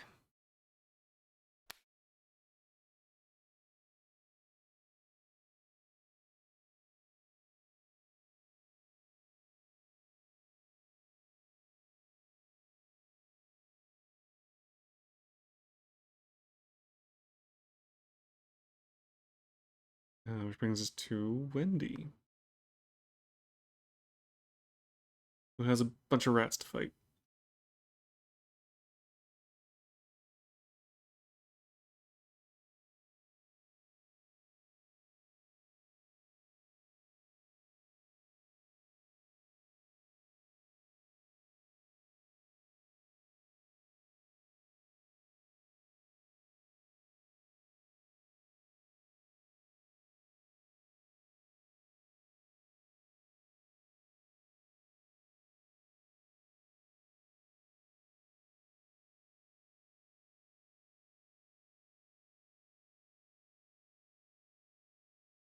Anyway.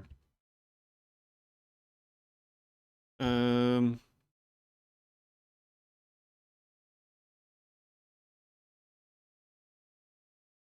Yeah, I'm going to do Overpower, because why the hell not? That gives 3 to its 1.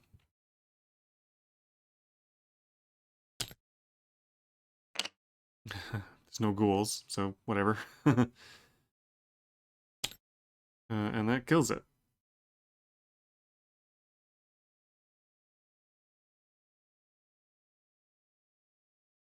What is that green number? Is that how far it moves?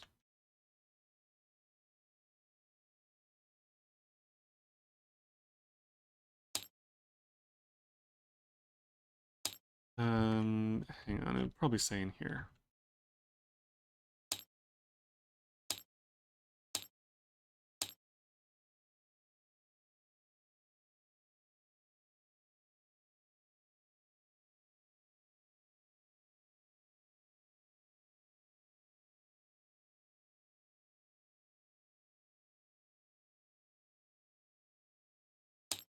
Oh, it doesn't say in here.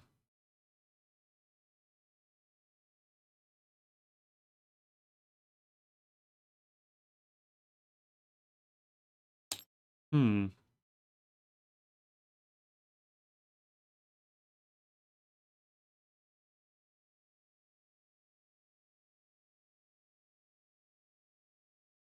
So what the hell is that green number? Why doesn't it say?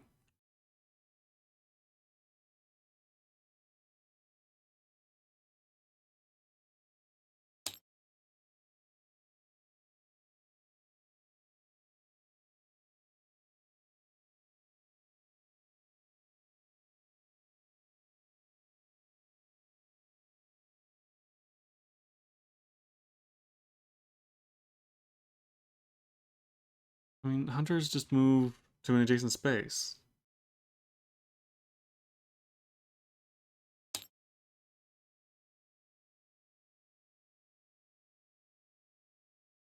Okay, seriously, what is that green number?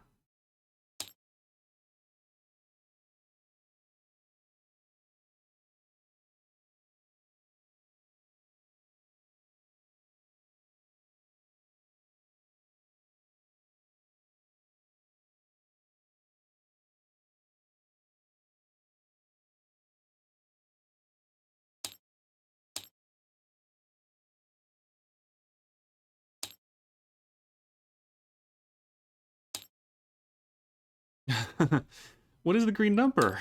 Why doesn't it say?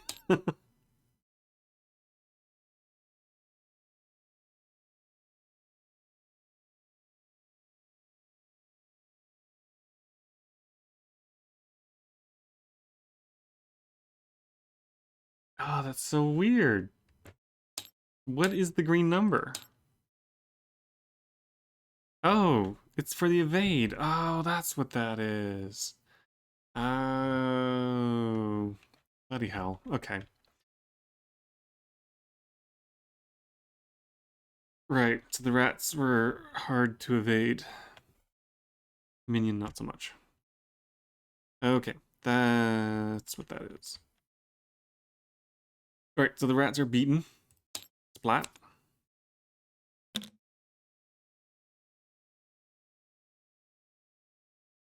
If the test is successful, draw one card.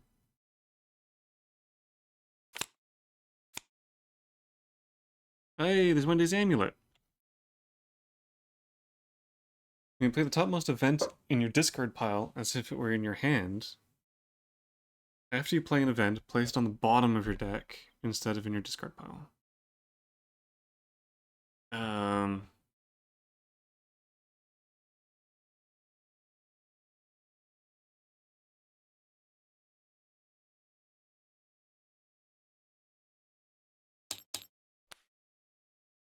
That's action number 2. Action number 3 is to grab a clue. Ooh, Shroud of 4. Investigative 3. Hmm.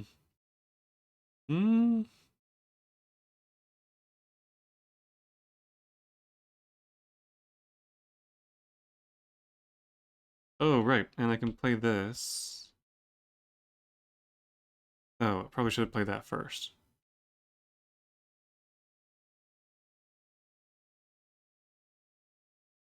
Oh, but it says top event. Oh.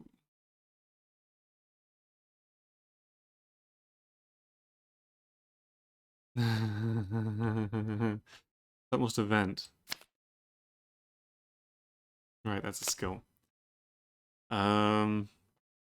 I think I am going to play Emergency Cache to gain 3 resources. And then I'm going to use the amulet to play it again for another 3 resources.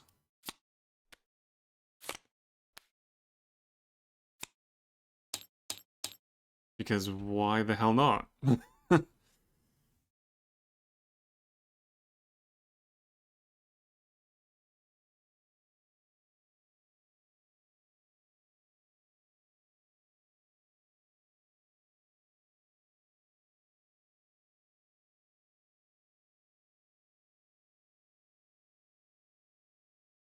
Okay. Um...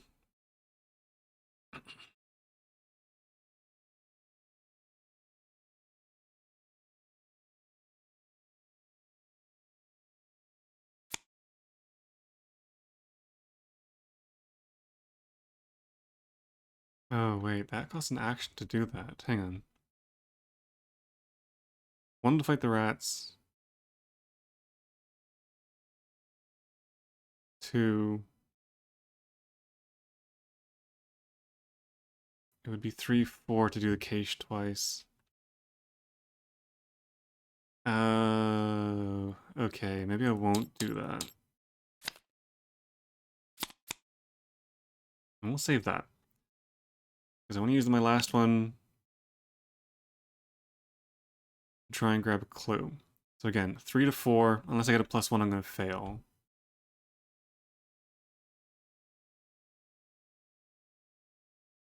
You fail the test by 2 or less.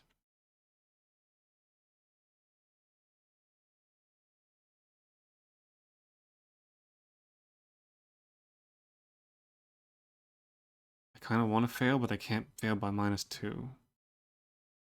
I'll risk it. I can discard a card to redraw if I want. So,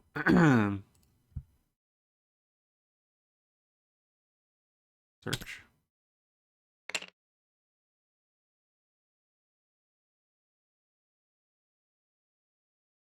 Damn.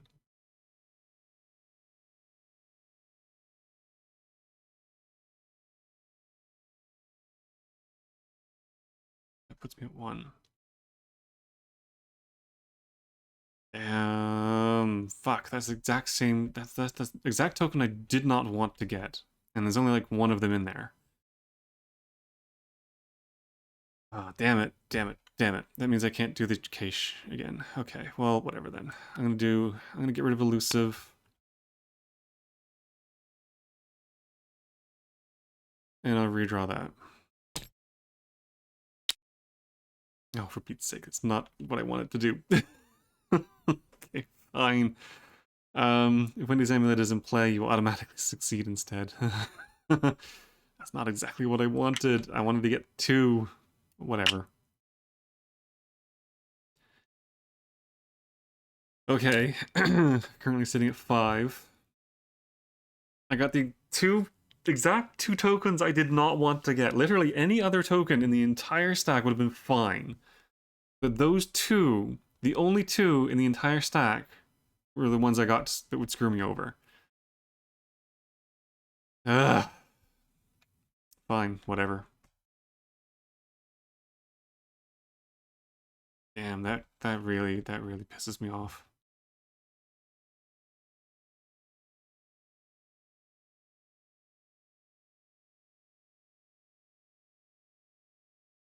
Okay, fine, whatever.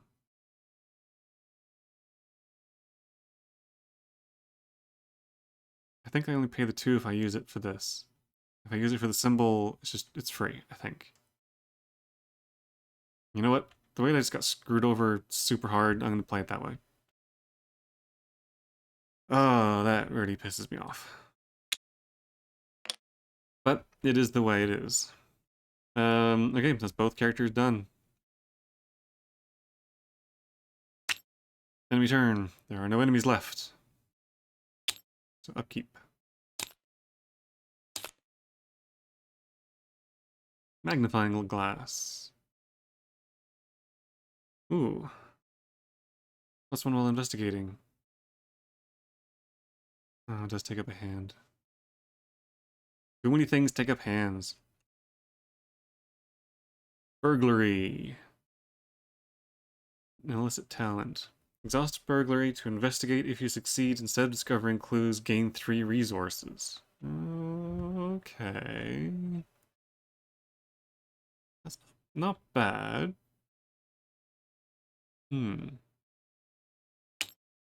Okay.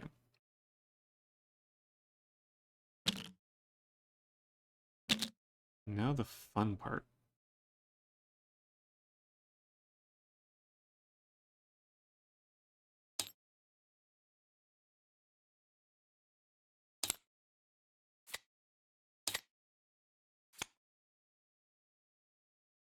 Oh, another rotting remains. Sandy 3. She has 4. I'm gonna spend. She's got a lot of resources. I might as well spend 1 to get 1.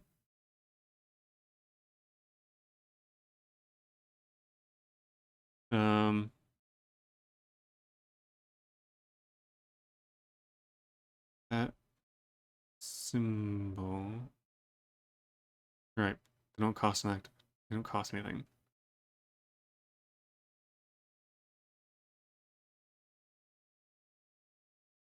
It's weird how they have like 3 different things to represent the same thing.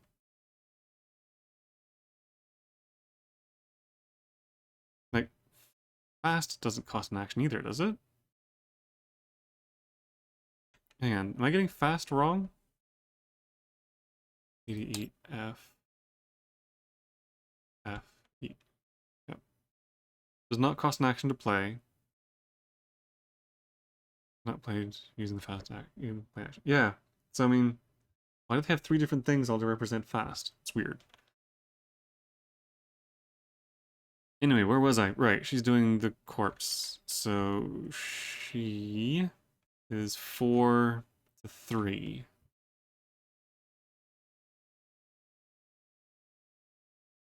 I paid 1 to make it 5. Right. So 4. 4 to 3. It's fine. He got Frozen in Fear. Put Frozen in Fear into play in your threat area. Great, he's getting a lot of these stupid cards. The first time you perform one of the following actions, move, fight, or evade each round, it costs 1 additional action. At the end of your turn, test brains 3. If you succeed, discard Frozen Fear. The move, fight, and evade costs him an extra action. Oh man, that sucks. Well, whatever. Okay, Investigator's turn. Since he's screwed, move, fight, evade, but not investigate. Okay, so he's going to take a point of damage by tumbling down the stairs, but he's going to join Wendy in the basement for 2. And then he'll spend his last action to use Flashlight to investigate versus a Shroud of 2.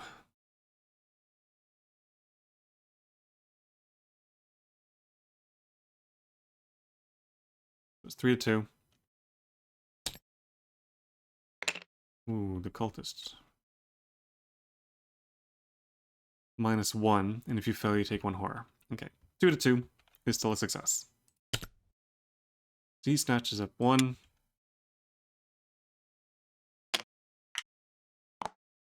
I now have enough to do the thing, but I have to do it at the end of the phase, right? Oh, sorry, when the round ends. Oh, investigators in the hallway may, as a group, spend the requisite number. Oh, damn it. So I have to get to the hallway. Nerds. Nerds. Okay.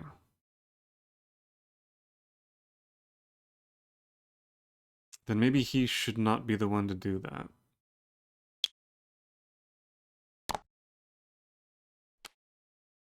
He stays in the hallway.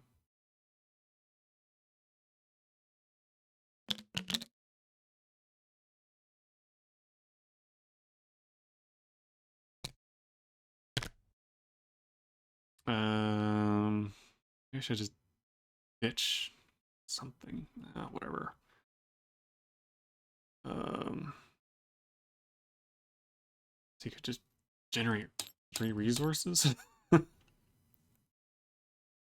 Okay. And then test brains 3.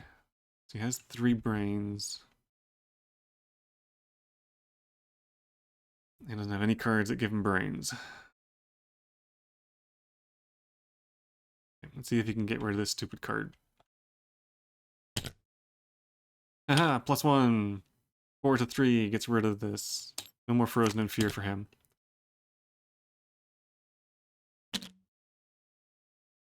Okay, that also means he doesn't take damage. Okay, so he will wait for Wendy to come out because she can grab the last clue and come out. Which she is going to try and do. So again, she's going to go 3 to 4.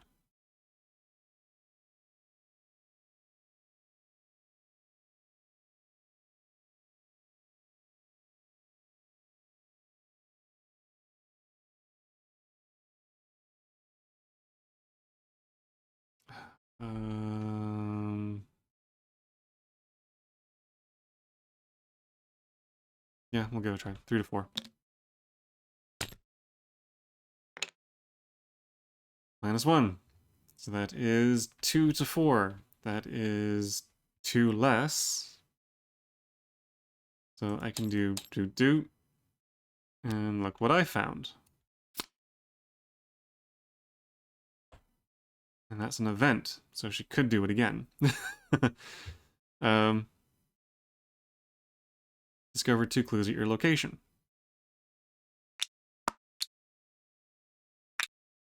Oh, there should have been one more. Yeah, the one that he took.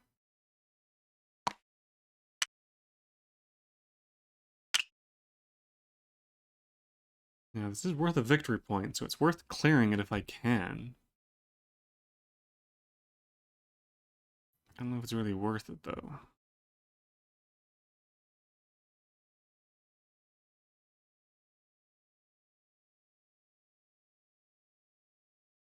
You know what? I think I'll spend another one to gain a resource.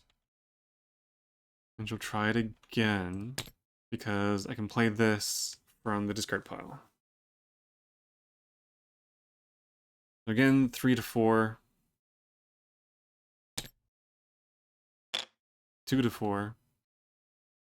Spend 2. I'm going to play this. That goes to the bottom of the deck. She can take up to 2 clue tokens from the location, which she does.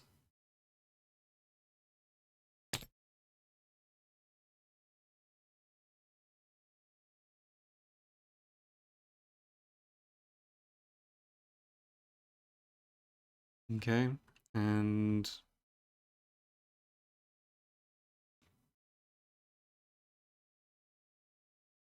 what is a round? What counts as a round?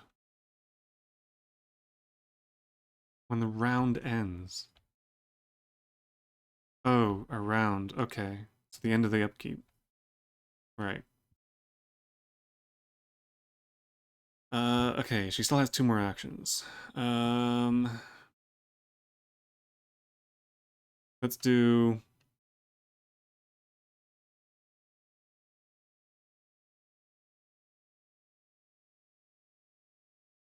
We can only necessarily do more cards. Let's grab a card. Ooh, unexpected courage. That's really good.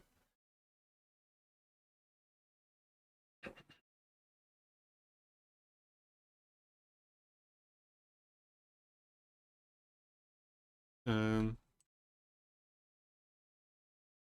then she'll spend her last action to move to the hallway. Okay, that's all the actions taken. No enemies. Upkeep.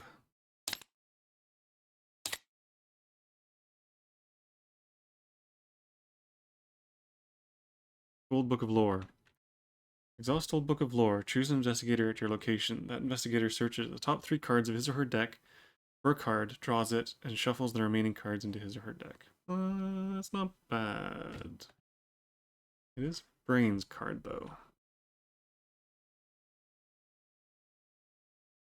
Scavenging.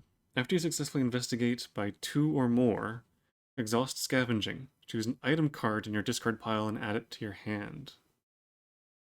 Have any item cards in my discard pile?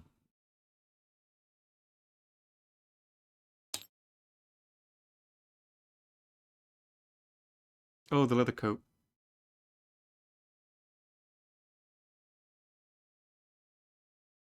Yeah, the leather coat. It wouldn't be bad to get it back. Okay, end of the round. Before the Mythos step, we combined and channel a buttload of clues into getting rid of this thing. So...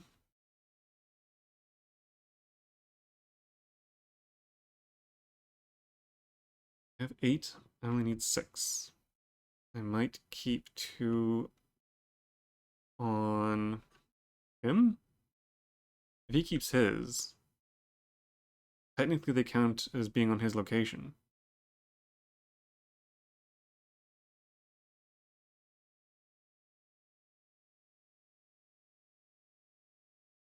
Yeah, okay, we'll get rid of these.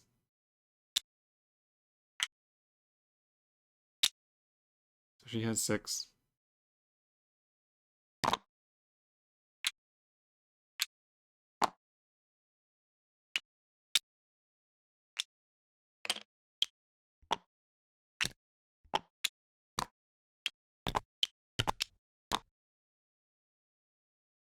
There we go. Okay.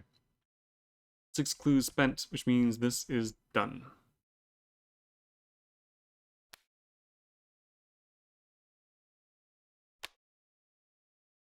Using the barrel from the attic, you carry ice and snow from the cellar and hurl it at the barrier. The barrier sparks and shudders as it consumes the ice, then hisses and fades out of existence. The barrier blocking passage into the parlor has vanished. Reveal the parlor. Put the set-aside Lita Chantler into play in the parlor. Spawn the set-aside Ghoul Priest in the hallway.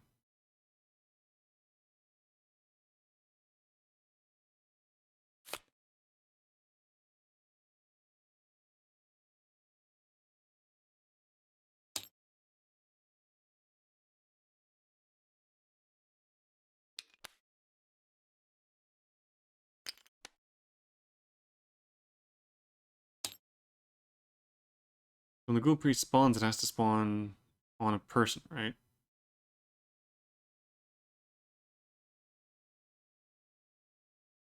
Oh, prey high strength. So it looks like it goes on to the person with the highest strength. Which is going to be him. And then Lita.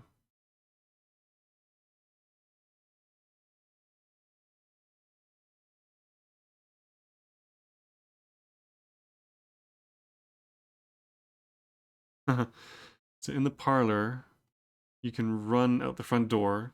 You can spend an action to resign. This is too much for me. You run out the front door, fleeing in panic. Or, while Leader Chandler is not controlled by a player, she gains Parlay. Test lore 4. If you succeed, take control of Leader Chandler. Who has good lore? 3. 3.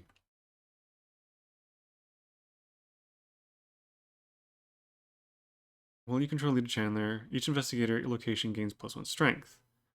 When an investigator at your location successfully attacks a monster enemy, that investigator deals +1 damage. Ooh, she is a really good one. I think I might leave Roland to punch this priest. Oh, he could drag him into here.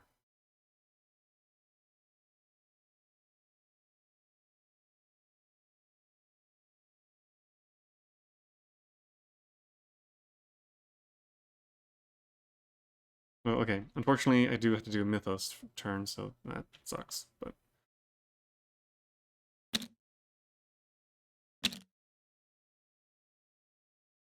okay, Mythos. That advances. Oh, right. So that goes away. What have you done? A woman with a torch stands in your parlor, a glimmer of hatred in her eyes. What have you done to my barrier? She screams, furious. Before you can answer, a ghastly wail sounds behind you, and a creature wearing robes and a deer skull mask tears through the wall, advancing towards you. Objective: if the Gold Priest is defeated, advance. They have to kill the priest.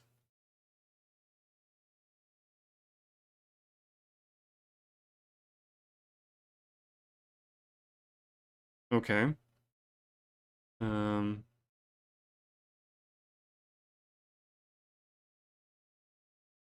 Now I also have to do event cards. Blech. Roland went first. Yeah.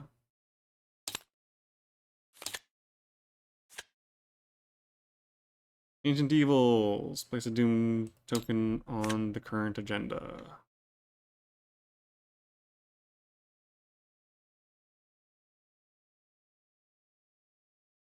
Wait, did it do it automatically? No, can't have. Right, am I already up to 5? Wow, okay.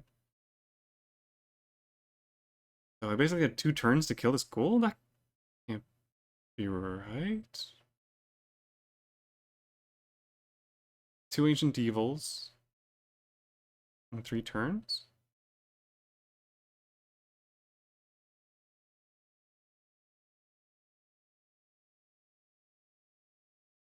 Hang on 1 second. I can look back at the video to see if I'm doing this right.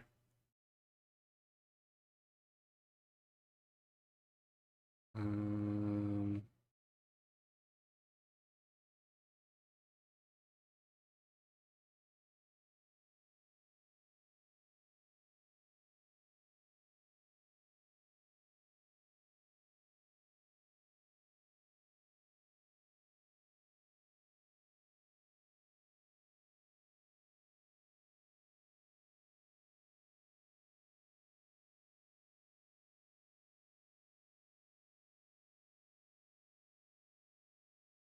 Question is, do I show what it was before and after?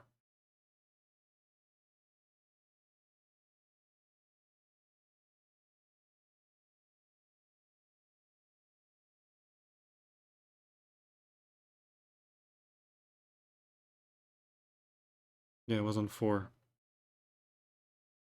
Okay, so yeah, I guess I'm now on 5. Wow, jeez.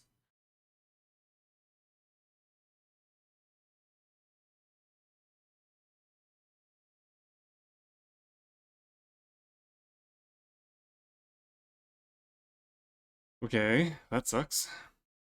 And Crypt Chill. This brains 4. If you fail, choose and discard 1 asset you control. If you cannot, take 2 damage. Mind 4. Her brains is 4. Spend 1, make it 5.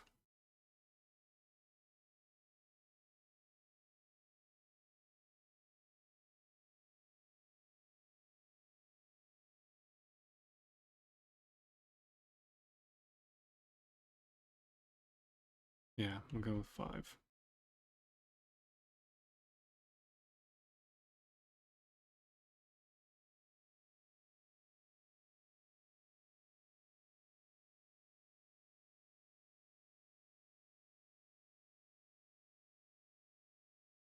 Yeah, okay. Cultist symbol. -1. So 5 to 4. It's fine. Oof. Good thing I spent that.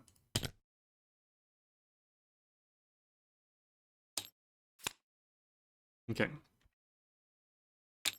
And now we're back to investigation. Alright, so this is where I need to start throwing everything possible at this thing. It has 10 health that I need to get through. Whoops, it's on him, right? Because it's 5 per investigator. 10 health. That's going to be a pain in the ass.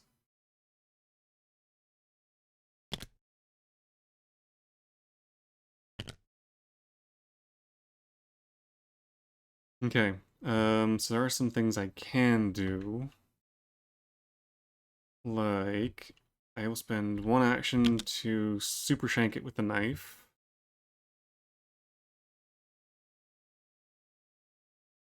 You know what? I kind of want to go for the lady first. So I might do Wendy first. Wendy will move. Wendy will then parlay with the good lady.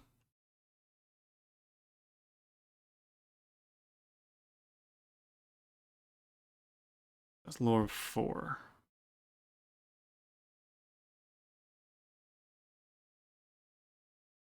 Yeah. Lore is currently 3. I'm gonna spend unexpected courage to gain 2. These are wild card symbols, so that goes up to 5. And you know what? I will also go 6. Well, no, I'll discard it if I need to redraw. Okay. Haha, +1. So 3, 4, 5, 6 gets her. Yay! Oh. It does take up an ally space.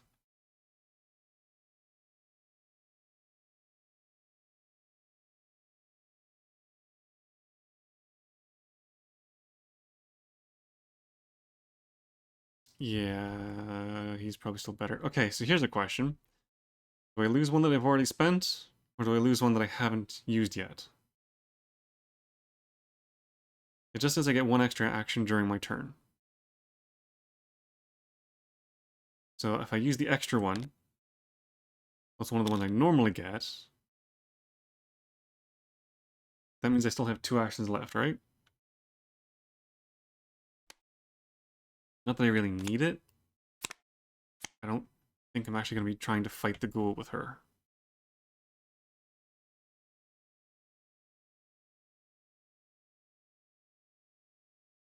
Strength of 2 to 4. I don't think so. In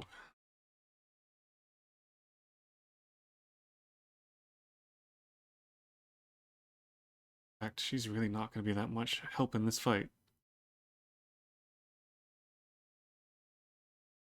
Okay, well even that, if that took one away, I can still get a move. Come back to here, so I give him the extra strength and extra damage.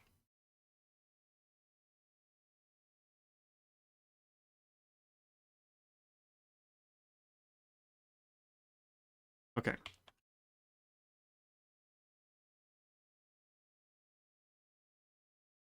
When he attacks a monster enemy... Yeah, okay. Alright, so we will kick things off with using the knife to stab.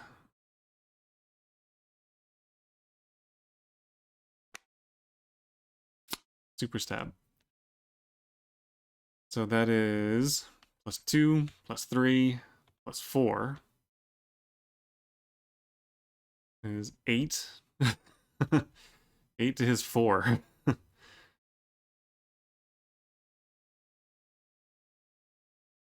Okay, he has retaliate. What does that do? Hopefully that's only, like, hit back on a miss.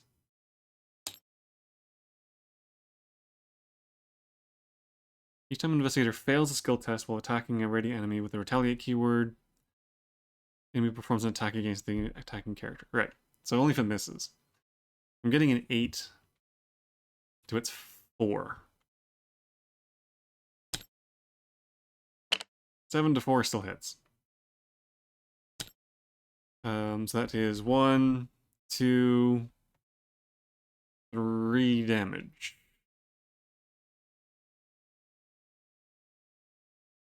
Oh, right. Not a button, it's a number. Why aren't these buttons? Can I get a health thing that's a button?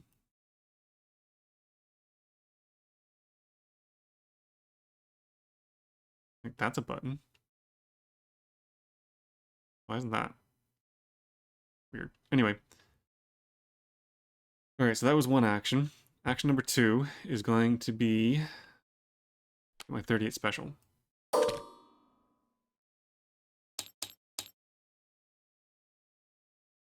And then action number 3 is going to be to shoot the 38 special. Blammo. And if there are one or more clues in your location, +3 strength. He has 2 clues, and that counts as being in his location. So, 3, 4, 5, 9 to 4.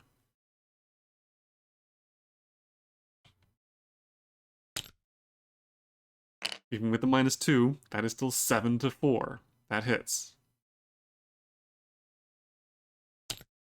So, 1 base, 2,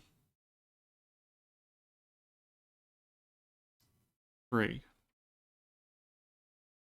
That's another 3, knocking him down to 4. Ain't gonna be able to kill him. I put a heck of a lot of damage into him.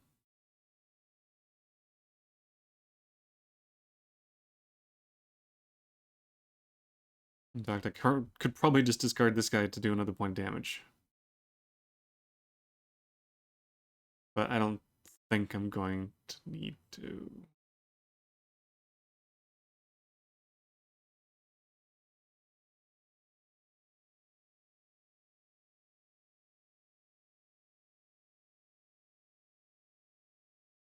Yeah, okay. Well, that is the end of that round. Both of them are gone. So the enemy goes. Enemy is going to punch Roland in the face for 2 damage and 2 sanity. Ow. Ow. If he was going to get another hit in, it would have to go to the beat comp. Ow, ow.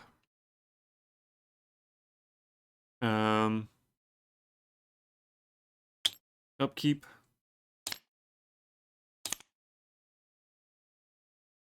Dynamite Blast.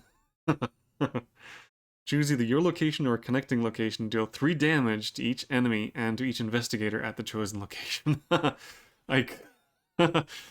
I could throw the beat cop at him and then just blow myself up with a dynamite. I mean, I can take 3 damage. She can take 3 damage. And another unexpected courage. Wow.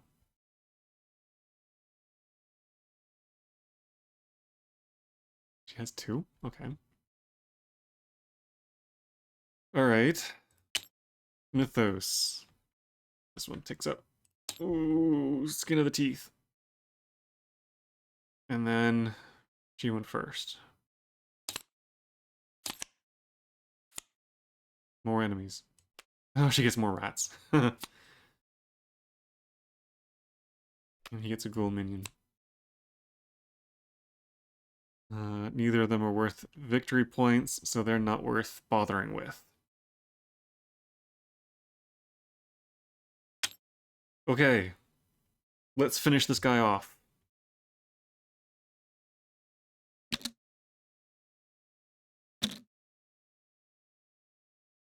Roland Banks, the Fed. Let's do this. Okay. I'm shooting. Blam. Plus 3, 4, 5, so 9 to 7. Sorry, 9 to 4. Skull means -1 for each ghoul, I think, which would be -2. Yeah, those are rats. These both are ghouls, -2. So 7 to 4, that will hit. That'll do 3 damage. Bring him down to 1.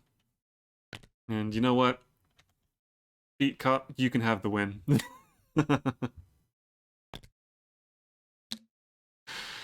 Beat Cop Boy fights and kills the ghoul high priest. If the ghoul priest is defeated, advance.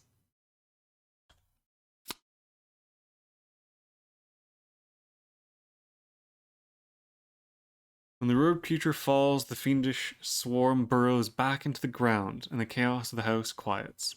But the stranger in your parlor doesn't seem relieved. You broke my seal that was set to trap the ghouls within. She raises her torch. Now we must take more direct measures and burn this hell pit to the ground.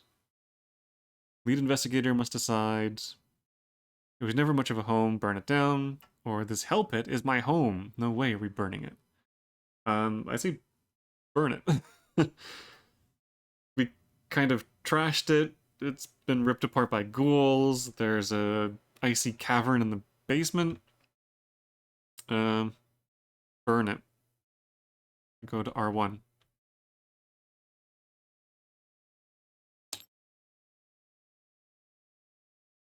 No resolution was reached, or resolution 1. You nod and allow the red-haired woman to set the walls and floor of your house ablaze. The fire spreads quickly, and you run out to the front door to avoid being caught in the inferno. On the sidewalk, you watch as everything you own is consumed by the flames. Come with me, the woman says. You must be told of the threat that lurks below. Alone, we are surely doomed, but together, we can stop it. In your campaign log, record that your house has been burned to the ground. The lead investigator learns that earns the Lita Chandler card and may include it in his or her deck. This card does not count towards the investigator's deck size.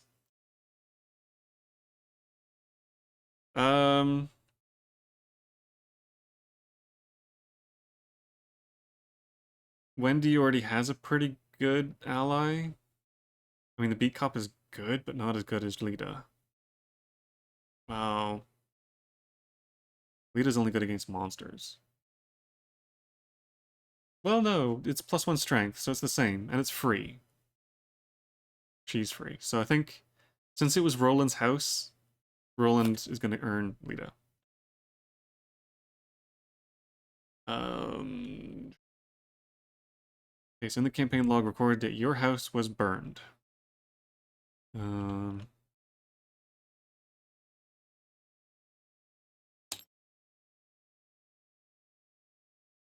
Roland's house was burned.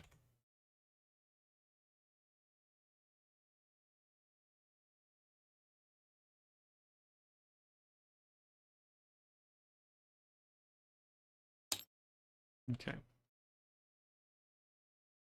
Lead investigator suffers one mental trauma from watching his or her home become a smoldering ruin. So, you know what? I might just do Roland, Wendy.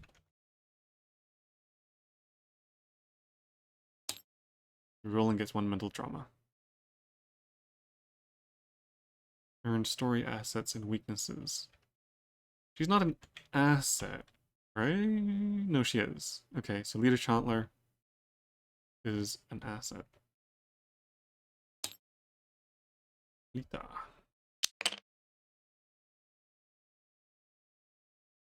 Each investigator earns experience equal to the victory X value of each card in the victory display. Remember to add eligible locations to the victory display. Each investigator earns 2 bonus experience as he or she gains insight into the hidden world of the mythos. So, the ghoul guy was 1. The attic and the cellar were both 1. That's 3.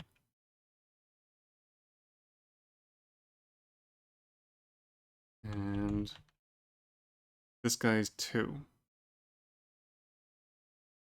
So that's 5 plus the bonus 2, so 7. So they get 7 each. I think that's a lot. But again, I don't know if I'm going to be coming back to this. I might. It was fun. I liked it. I don't know if the easy mode is too easy, but it was the first scenario. It was a demo basically. So I imagine it does get more difficult, especially like enemies and such. But I mean, it was kind of close. If Roland hadn't been able to kill the priest, which is unlikely considering the number of bonuses he was getting to his attacks, which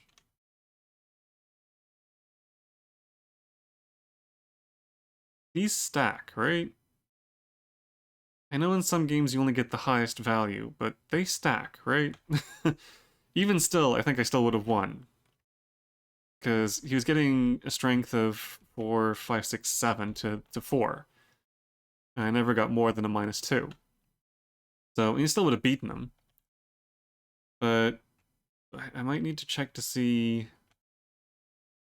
if multiple bonuses stack.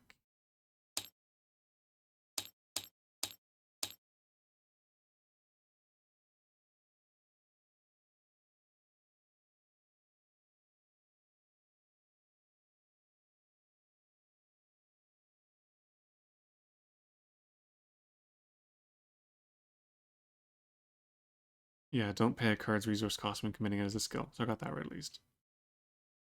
Play cards to match the icon or use wild to increase. Yada yada.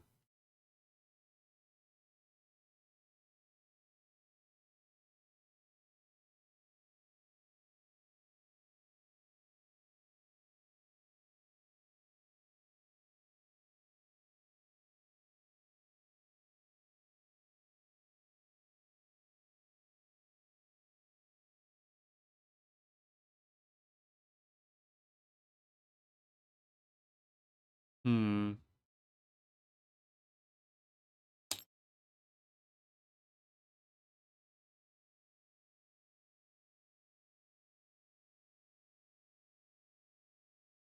Ready and exhausted.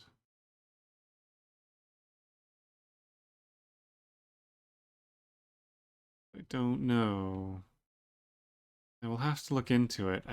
It doesn't seem to have any rules that say you can't. So I'm assuming that means it does stack.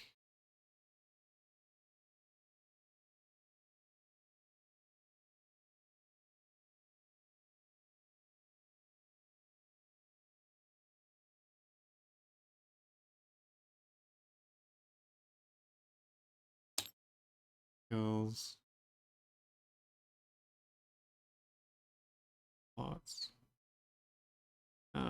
Asset. What about asset? What does it say to that?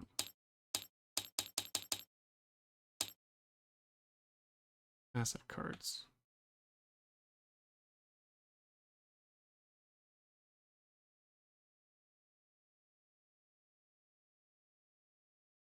Part of encounter set. Yeah, it doesn't say. I'm assuming, yeah. I know that in games like Eldritch Horror, you take the highest of the values. So having multiple things that add to the same stat doesn't really help you at all. But I guess in this one they do. I mean, again, it wouldn't have changed anything because I still would have had enough to beat the guy. But it would be nice to know for the future. But there doesn't seem to be a rule saying you can only use one bonus at a time, so I'm assuming that means you can. I guess it would specifically say that you can't on a card or something like that. So yeah, I mean, getting 3, 4, 5, getting +5 to his combat was pretty amazing. But yeah, other than 1 or 2 mistakes, I think I did that pretty legit. I don't know if I made any huge errors, but that should be it. So that is a successful first play of the Arkham Horror living card game. I quite enjoyed it. I might turn this into a more long-running series. I think I might. I don't know if I'll do another one of these on Halloween or if I'll do something else. No, I'm doing a classic horrified on Halloween. Right. So yeah, I might come back to this again at some point. I might do it as a running series on YouTube, which hopefully soonish I will start doing some YouTube only series, which will basically be the campaign games. I don't think campaign board games really work well on Twitch. The Madara one I did ran for like 50 plays, and it's doing a lot better on YouTube than it ever did on Twitch. And I think I might even get rid of the Madara playthrough because I really petered out at the end there. But things like time stories, ether fields, probably this. I'll be doing a lot more of that as YouTube content. Where it'll basically be like one scenario or one mission or whatever per episode. But yeah, for Halloween, since this is kind of special, I wanted to do a couple of these things. I'll do one more, which will be the Horrified Classic on Halloween weekend. And after that, for the stream, it'll be back to doing some Quest for Glory games, going into number 3, as well as some other stuff. But for now, I think this is a good place to call it a night. So, I will see you all next time.